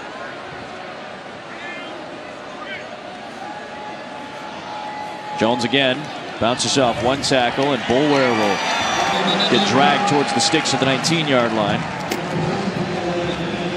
It's also interesting how many times as a head coach you get frustrated because when your offense scores and pretty much puts the game away, your defense will go to sleep and let them have a drive. And you say, come on, get the game over with. Let's sack these bats and go home, but you can't sack the bats too early. So come on, Clemson, wake up, step up, get some energy, make a stop here. That's what Brent Venerables is telling them. A pre-snap shifting into a power package, and Jones got upended in the backfield by Tankersleeve. There's 2nd down coming up. It was tough playing a short week for these two teams, but they both have tomorrow off, and you don't get many days off as a coach or player in college football. So opportunity. And in fact, Ben Boulware said, Coach, I'm going to lay on the couch and watch TV all day tomorrow. Bust out a pizza and watch the rest of the college football slate tomorrow. Probably after he gets in the cold tub. Been a majority of his time this week there, it feels like. Tankersley on the tackle of Hilleman at the 15-yard line. Sets up third down and about 6. Obviously, you're 4 downs here. Don't need to be kicking field goals, trying to score touchdowns. Dabo Swinney gunning for win number 81 as the head coach of Clemson tonight. Took over midway through the 2008 season, and Steve Adazio trying to snap a 10-game ACC losing skid right now. Out to the flats. Here's Jones. He's got space. And Davon Jones got jarred hard out on the perimeter by Van Smith. Lost the football, but out of bounds, and it'll be first and goal. Good play call. Got your back in the flat. What a hit by Smith. You love the way these guys attack each other. Lower that shoulder. He tried to jump a little too early. Jones was a defensive back in the spring. He's got to lower that shoulder and try to run through him, or give him a little head fake and jump back inside. Don't try to jump him. Great play by Van Smith to keep him from scoring. So remember the last couple of times that BC has had first and goal, they settled for a field goal and then were unable to cash in. This time Tolles, corralling the low snap, is stopped shy of the line to gain. I'm not sure what we're going to do. I think I know what we're not going to do. I don't think we're going to run the sweep again with a new center. Again, this is where the issues arose the last time they had first and goal. They're inside the 5-yard line. John Baker injured earlier in this game in the second quarter. Jim Cashman, the backup center, delivering the snaps, and there were a couple of low ones. Patrick Tolles just could not get a clean path to the end zone. I think we see quarterback sneak over the right side. Hilleman, and he gets stacked up shy of the end zone. Christian Wilkins, sophomore out of Springfield, Mass, ends up right in the thick of things to help make the stop with Watkins. Wilkins had a lot of offers, and he was likely to stay home and maybe play at Boston College, but at the 11th hour, it was Clemson who came in with the offer to him. And he could not pass up that offer to play for the Tigers, and he's going to be tended to by the training staff as we check in with Molly. Yeah, Adam, Wilkins' family probably pretty concerned right now. As you said, he's a Massachusetts native, and he has 100 tickets reserved for his closest family and friends for this game. He told me he's excited to make his family proud. He just doesn't want to press for this game. And Brent Venables said this kind of game brings out the best in Wilkins. He's an emotional leader known for hyping up his teammates on game day. And as the stakes get higher, he elevates his play. Hopefully he's doing okay here. How about that? 100 family and friends in the crowd tonight for Christian Wilkins. My family would come. I don't have 100 friends, Adam. I couldn't get 100 people stirred up to come to a ball game. And Coach Swinney told us his choices could have gone anywhere in the country. It came down to BC and Clemson because of the respect he has for this place. So third down and goal. Tolles the fake, throws into the flat, and Bobby Wolford has the touchdown, the 4th of his career.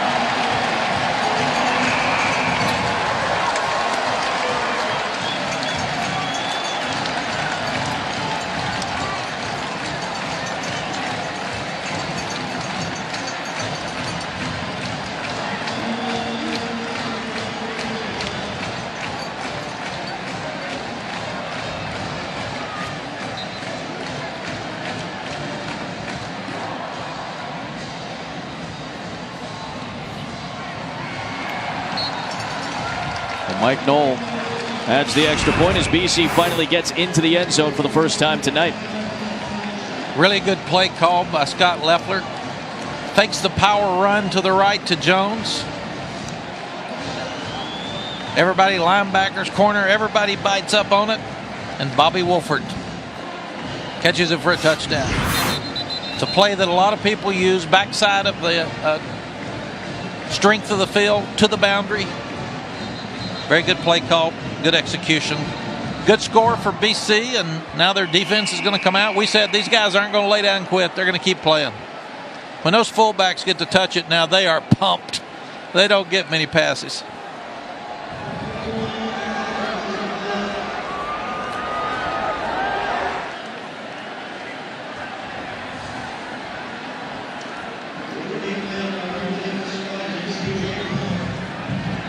Now if you're Coach Sweeney, Coach Scott, Jeff Scott, son of Brad Scott, who was the head coach at South Carolina, coach down at Florida State.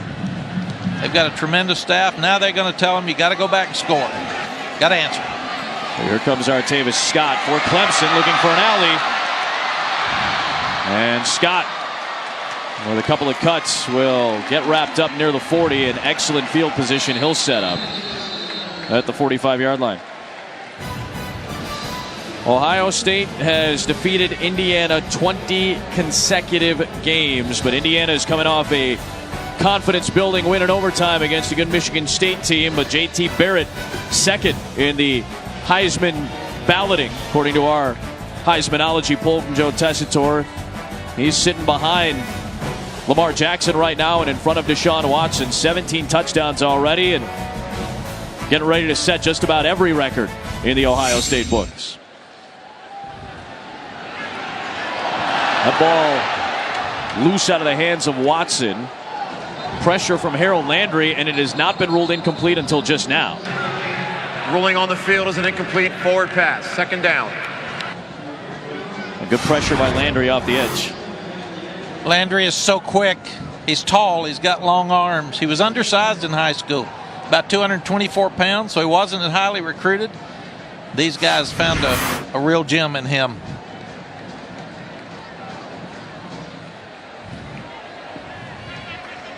Blitz off the edge, so Watson throws away from it to Cornell Powell. And he's got the first down to the 45, and that'll take us to the end of the third. That's the end of the third quarter. Clemson trying to move to 6-0 for the fourth time under Dabo Sweeney.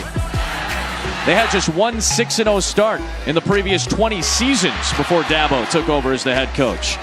And they've been impressive tonight, up by 25. Now go off, top dome.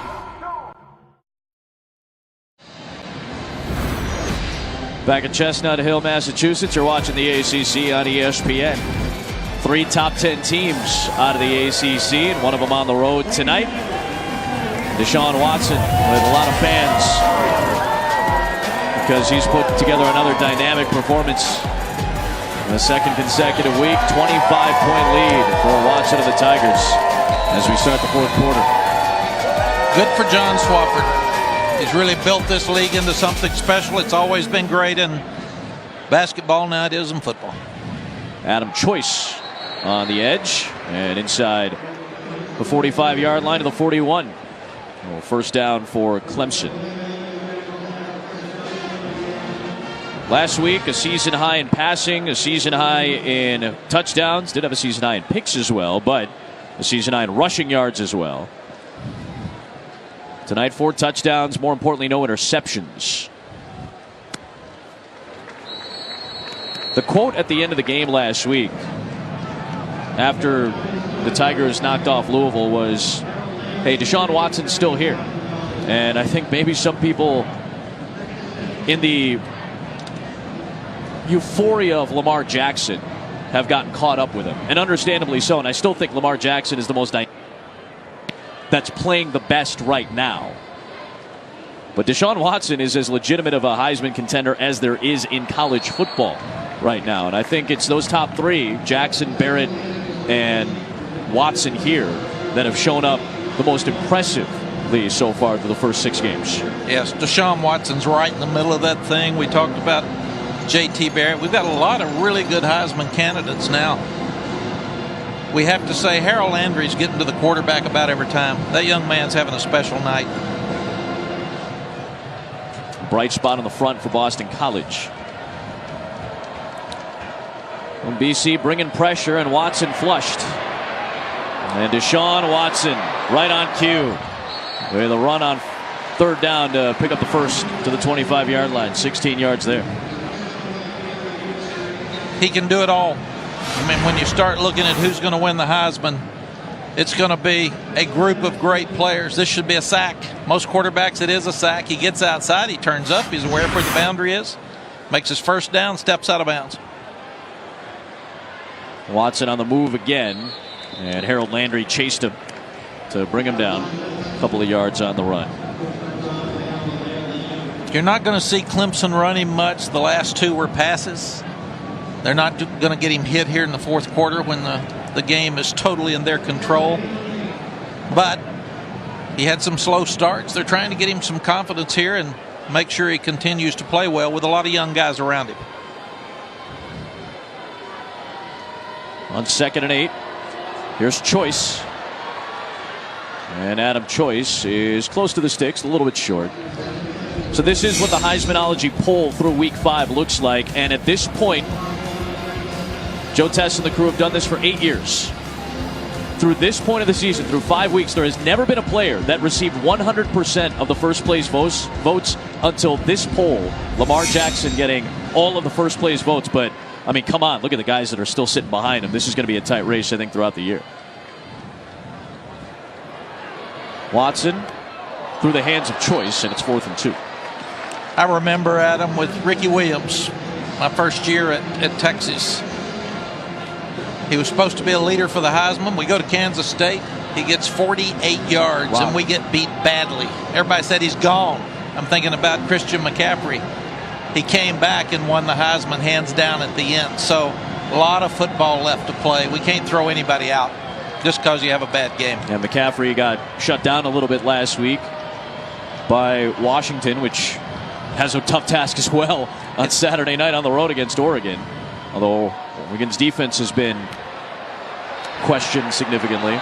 Going for it on 4th down here, and Choice got tagged, but a flag is thrown as Connor Strahan was chasing him. Personal foul, face mask.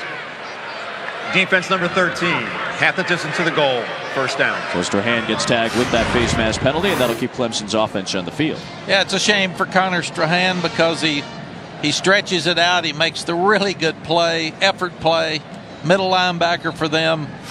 Gets the hand up around the face mask. I've always felt like unless you jerk it and it really makes a difference, it shouldn't be a penalty, but by rule it is a penalty. That young man's playing hard tonight.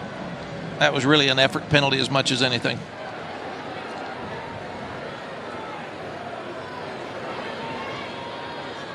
C.J. Fuller gets the fake. Watson will be on the move. And he gets upended inside the 5 by Schwab.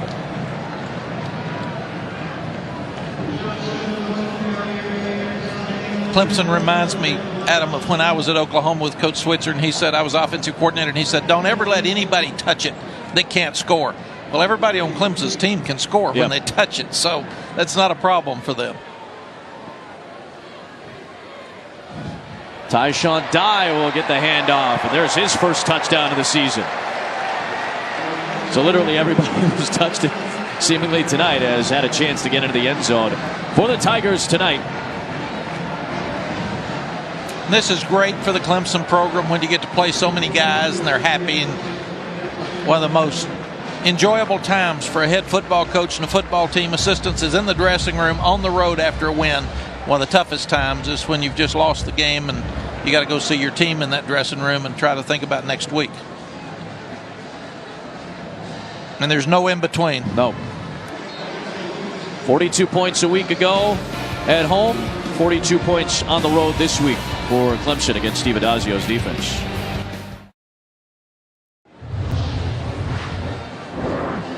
On the road, Clemson at 5-0 with a 42-10 lead here in the fourth quarter. And Dabo Swinney, 46 years of age, the ACC Coach of the Year last year, took this team all the way to the national championship game after a win over Oklahoma in the semis. A very entertaining, thrilling game against Alabama, which saw the Tide come out on top.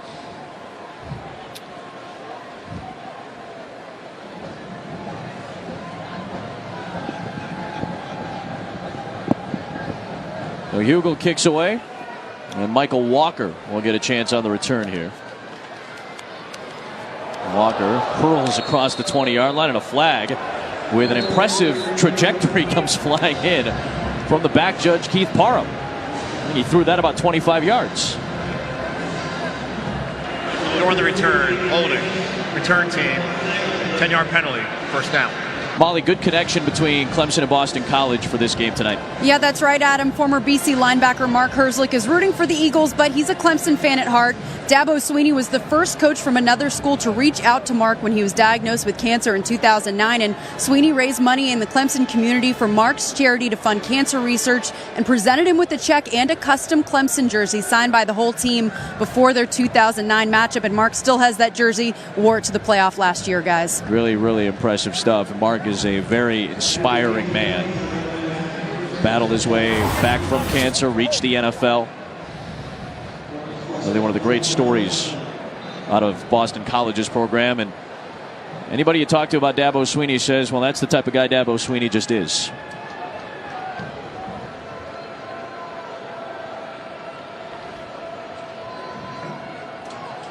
Here's Hilleman. And he works his way for maybe 2 yards, running into J.D. Davis. We'll continue to see some backups for Clemson. A lot of times you don't see them in the secondary as much, but you want to have the front play well. But great win for Clemson tonight. The rest of the way for Clemson, they are 87% or higher favorites, according to the Football Power Index, in every single one of the remaining games except for one, and that's at Florida State in late October. And they probably weren't talking as much about Louisville in the offseason. They were talking about that Florida State game. So impressive tonight because they had such a tough one last week, and they've come back and played so well. But they'll be ready at Florida State. 48% to 52%. That's leaning towards the Seminoles, according to the FPI, but everything else, 87% or higher. They get NC State at home and then the much-needed bye. If you ask some of the Clemson players this week, they are very much looking forward to that bye week to get a little time to rest up. Smith can't corral it over the middle. That'll bring up fourth down. There was a referendum this week. Vote for the ACC whether or not they wanted to move to a 9-game conference schedule, because some other conferences have made that move to go to 9 games. But Dan Radakovich, the Clemson athletic director, was among several ADs who decided to stick with the status quo. 8-game schedule plus one requirement to play another Power 5 school. Timeout, Clemson. We talked with Dan about that today. He said flexibility was the biggest reason why. Timeout. We'll step aside.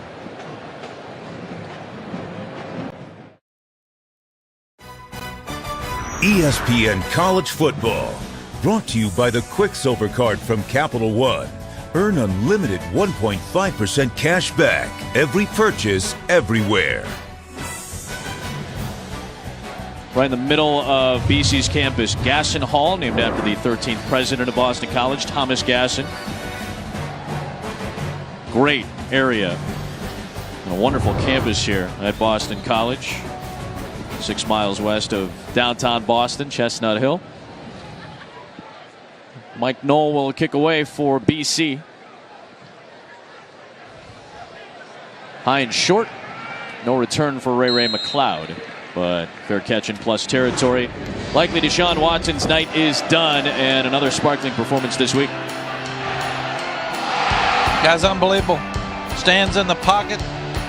Pinpoint pass deep. Got the double move fade that he throws to Williams up in the corner. He fakes the ball up inside, hits Jordan Leggett down the middle for the touchdown, and then hits Deion Kane with a back shoulder throw. So he's seen us all the throws that a quarterback needs to throw to be a great player, not a good player tonight. Plus, he still makes so many plays with his legs. 4 touchdowns, no picks. And Adam Choice on the move, or make that Tavian Foster on the move, 28. Feaster, freshman out of Spartanburg, South Carolina, top recruit out of the state. And it is Nick Schuessler, grad student out of Grayson, Georgia. Grayson High School. 15th career appearance originally a Mississippi State signee, transferred to Clemson, walked on back in 2012, and playing in his second game of the season, he saw time against South Carolina State in that 59-0 blowout that needed a running clock in the second half. Feaster picks up 2 more yards. I'm sure you wish he was playing, but it's really hard to complain when you've got Deshaun Watson in front of you. He understands. He just wants to win, especially after you transfer. We never had anybody gripe that was playing behind Vince Young at Texas or Colt McCoy. They all said, "I got it, Coach." Yeah, but how important is it to have backups that buy in? Because, I mean, how many times have we seen it? Every backup's one play away. And any one of these guys, and you hate to think about it because you don't want to see any of these stars ever get hurt that make college football so much fun to cover, but everybody's one play away. They are, and it might look like that Clemson's trying to run the score up here. They've got to let Nick throw the ball some because he could be in there in a critical game in a starting spot. Tyshawn Dye. He's got a touchdown tonight as well in this 32-point lead. Again, ACC play continues for Clemson with North Carolina State back at home next week. Bye week for Boston College, and what has been a very impressive conference so far. 6 teams in the top 25 in the AP poll. First time since 2006 that the ACC has had such a feat. And I wonder if still, I know at the beginning of the year we were saying, well, ACC still has the best shot to get 2 teams in for the college football playoff. And a lot of people thought, well, yeah, Florida State and Clemson. Well, Clemson's still undefeated. Does Louisville usurp Florida State in that mix because maybe their schedule strength isn't considered as strong as Florida State's? But we're going to see how that all plays out, obviously, in the coming weeks. And obviously both teams still have to win out.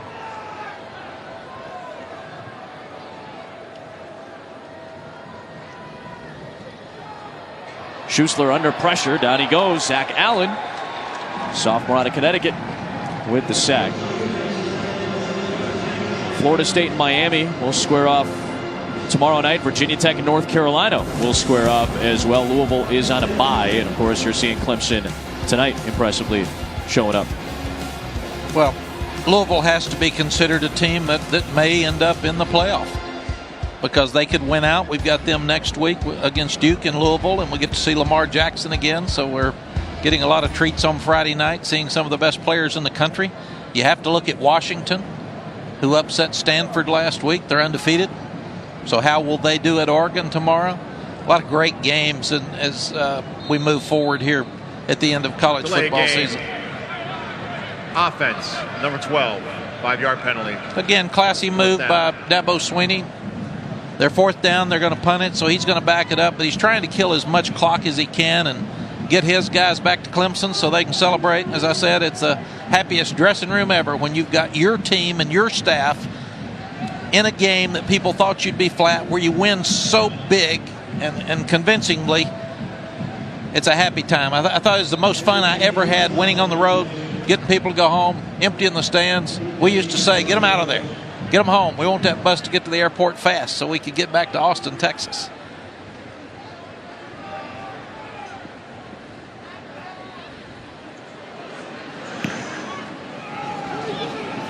Fair catch signaled by Rouse. Big nights for Watson and Boulware, a couple of leaders in this Clemson team tonight.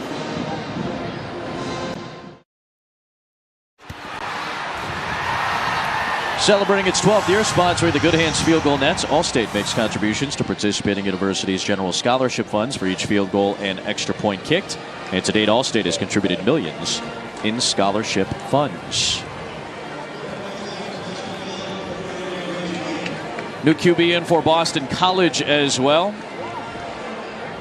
as Patrick Toll's night is done. And Darius Wade, the redshirt sophomore, who was part of a rotation of different starting quarterbacks last year. After he got hurt, a handful of guys slid into the role. 3 games as a freshman, started the season last year for 3 games. It was the red bandana game where he actually got injured against Florida State, broke his ankle. Ended up battling for the starting job this season and making his 4th appearance in the game this year for BC. We were actually doing that game last year, Adam, and they were in a dogfight with Florida State mid-third quarter when he got hurt. It was a 14-0 final eventually. It was another tight game that Steve Adazio's bunch tried to barrel through last year. Big hit up the middle by Trey Lamar, the true freshman out of Georgia. He was actually questionable with a foot injury tonight, but he put quite the hit. It's so impressive that Clemson has been able to replace their front, like Ohio State. These guys lost so many guys over the last couple of years to the NFL, and there is no drop-off. It's absolutely amazing how well they've recruited. Yep. And I know you can coach big, fast ones better than small, slow ones. I tried it both ways. So it's important to have big, fast ones.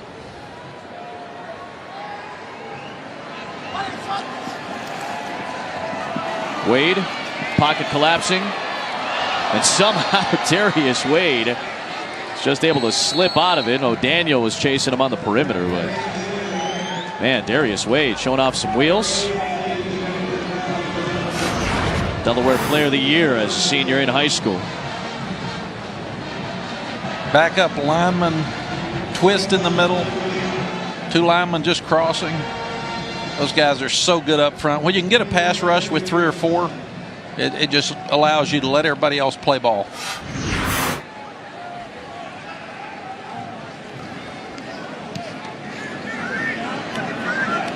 First catch signaled by McLeod. 4.5 to go here in the fourth. Clemson ball.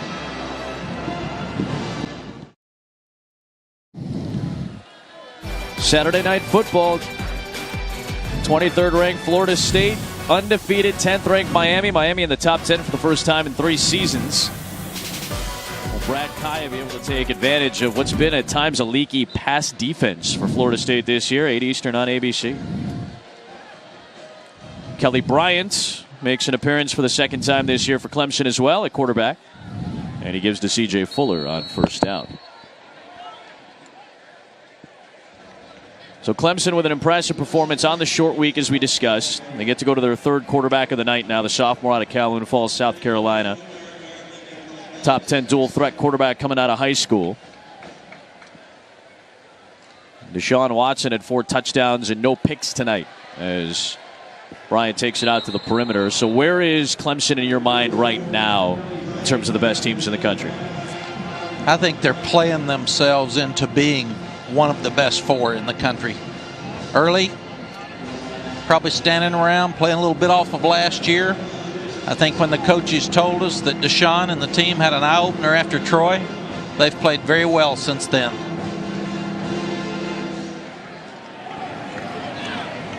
This could have been a tough game, Adam. Yep. Going on the road, sore, tired, emotionally spent after last week. I was really, really impressed that they came out and dominated Boston College like they did tonight.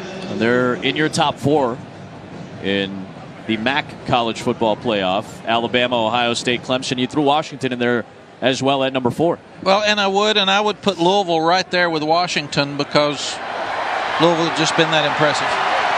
There goes Tavian Feaster, his second career touchdown and the longest run of his first season of college football, 45 yards. Adding on at the end of this game. Freshman out of Spartanburg, South Carolina, top recruit in the state. He's got his second career touchdown.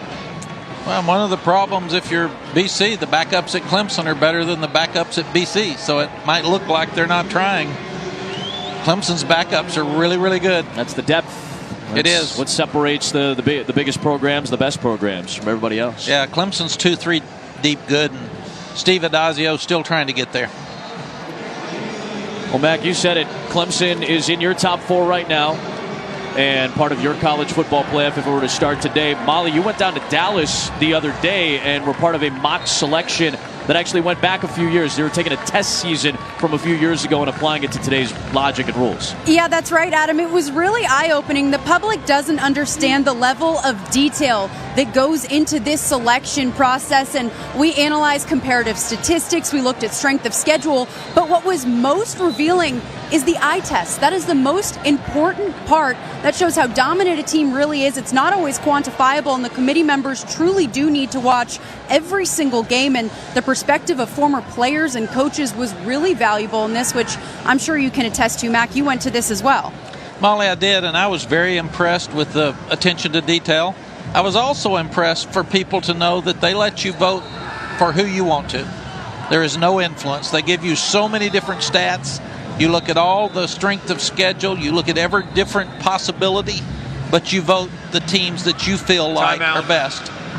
And I also thought it was interesting that if they feel like Dan Radakovich being the athletic director at Clemson, if they're talking about Clemson, he doesn't get to vote. In fact, he has to leave the room. He can't hear what they say, and he can't be involved with the conversation because they don't want any conversation about any of the process outside of that room.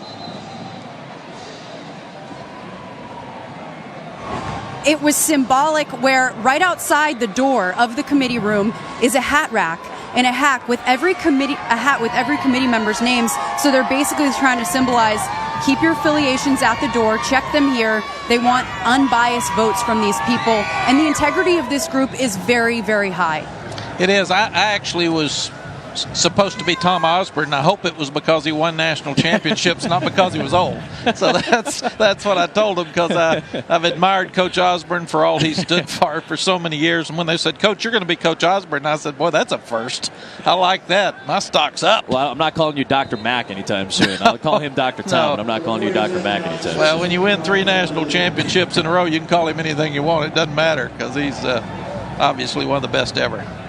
Yeah, but it's good information, Molly and Mac. I mean, because I think a lot of people on the outside are seeing so many quantifiable statistics, so many metrics being thrown into the mix and the conversation. They rightfully belong there.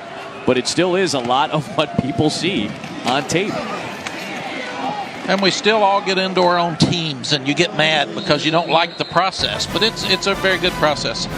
Well, as you said, one of Mac's playoff teams right now, and I mean, I think a lot of people would put them in right now with the way they're playing. Number 1, Alabama has its toughest test so far this season, going on the road to Fayetteville, where it's been difficult in the past few years. Brett Bielema's group trying to put it to Nick Saban and deliver that first loss in 17 games.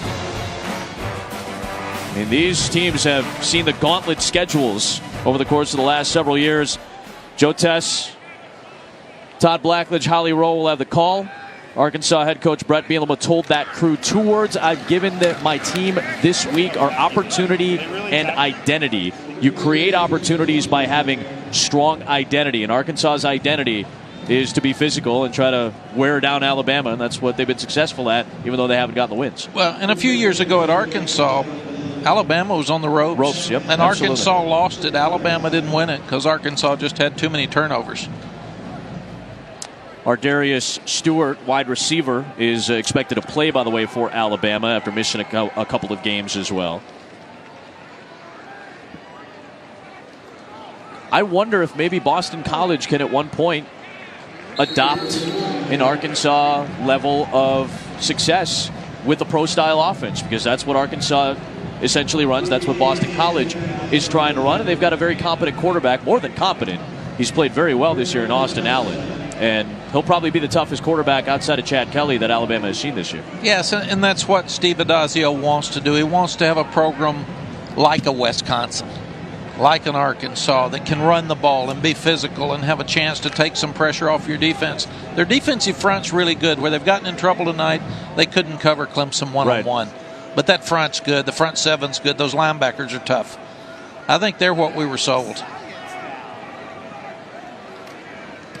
Wade threw too far inside, and Mark Fields will take it to the house. A pick 6 for the Charlotte native, and Clemson gets over the half-century mark.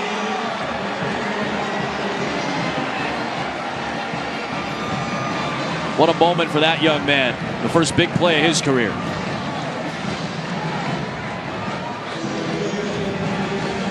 His dad was a good one.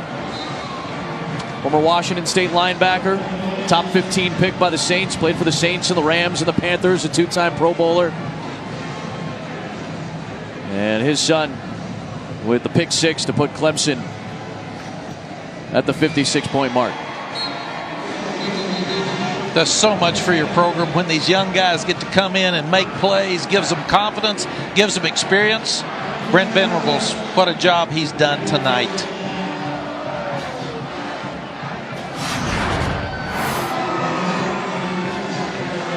Enjoy it, young man. This was a big, big play for Mark Fields. Darius Wade throws it a little bit off Mark. Mark Fields intercepts it, takes it back very easily to the end zone. And you can see the excitement. Nothing better for your football team than to have a young guy making a play at an end of a game and you all brag on him. We look at the rest of a lot of the first team guys coming over, congratulating him. And listen, this isn't the only team that acts like this. This is very positive stuff. This is the point of having a tight-knit group. But I think that starts at the top. I know we've said good things about Dabo Swinney tonight.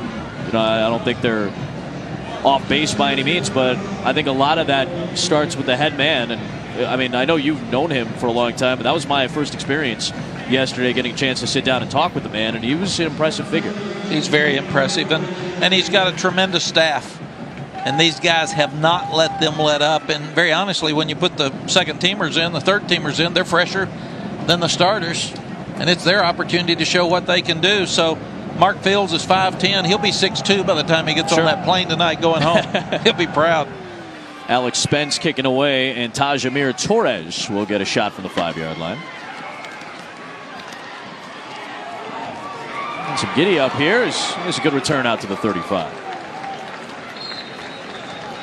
So for the 5th time, Texas A&M is the site for College Game Day, built by the Home Depot, live from College Station, Texas. Earlier today, they were off to the races. You got to find your spot. You got to get down. 9 a.m. Eastern time on ESPN and the Watch ESPN app. 0-4, though, so far when Game Day has gone to College Station. So we'll see if Texas A&M can turn it around against Josh Dobbs in Tennessee tomorrow. Boy, Trevor Knight, I've been really impressed by him. Remember, they got that really good win against Arkansas at Jerry World a couple of weeks back. I think A&M has been maybe exceeding some expectations at the beginning of this season. Well, we were unsure what would happen with Trevor Knight. He had a tremendous ball game against Alabama in a bowl game when he was at Oklahoma. Sometimes you just need a change, and it happens. I saw Bob Stoops the other night say, I've talked to Trevor and congratulated him, and Baker Mayfield needed a change from Texas Tech. He goes to Oklahoma. So all these guys are very talented, and Trevor's going to have to play well to win tomorrow against a good Tennessee team.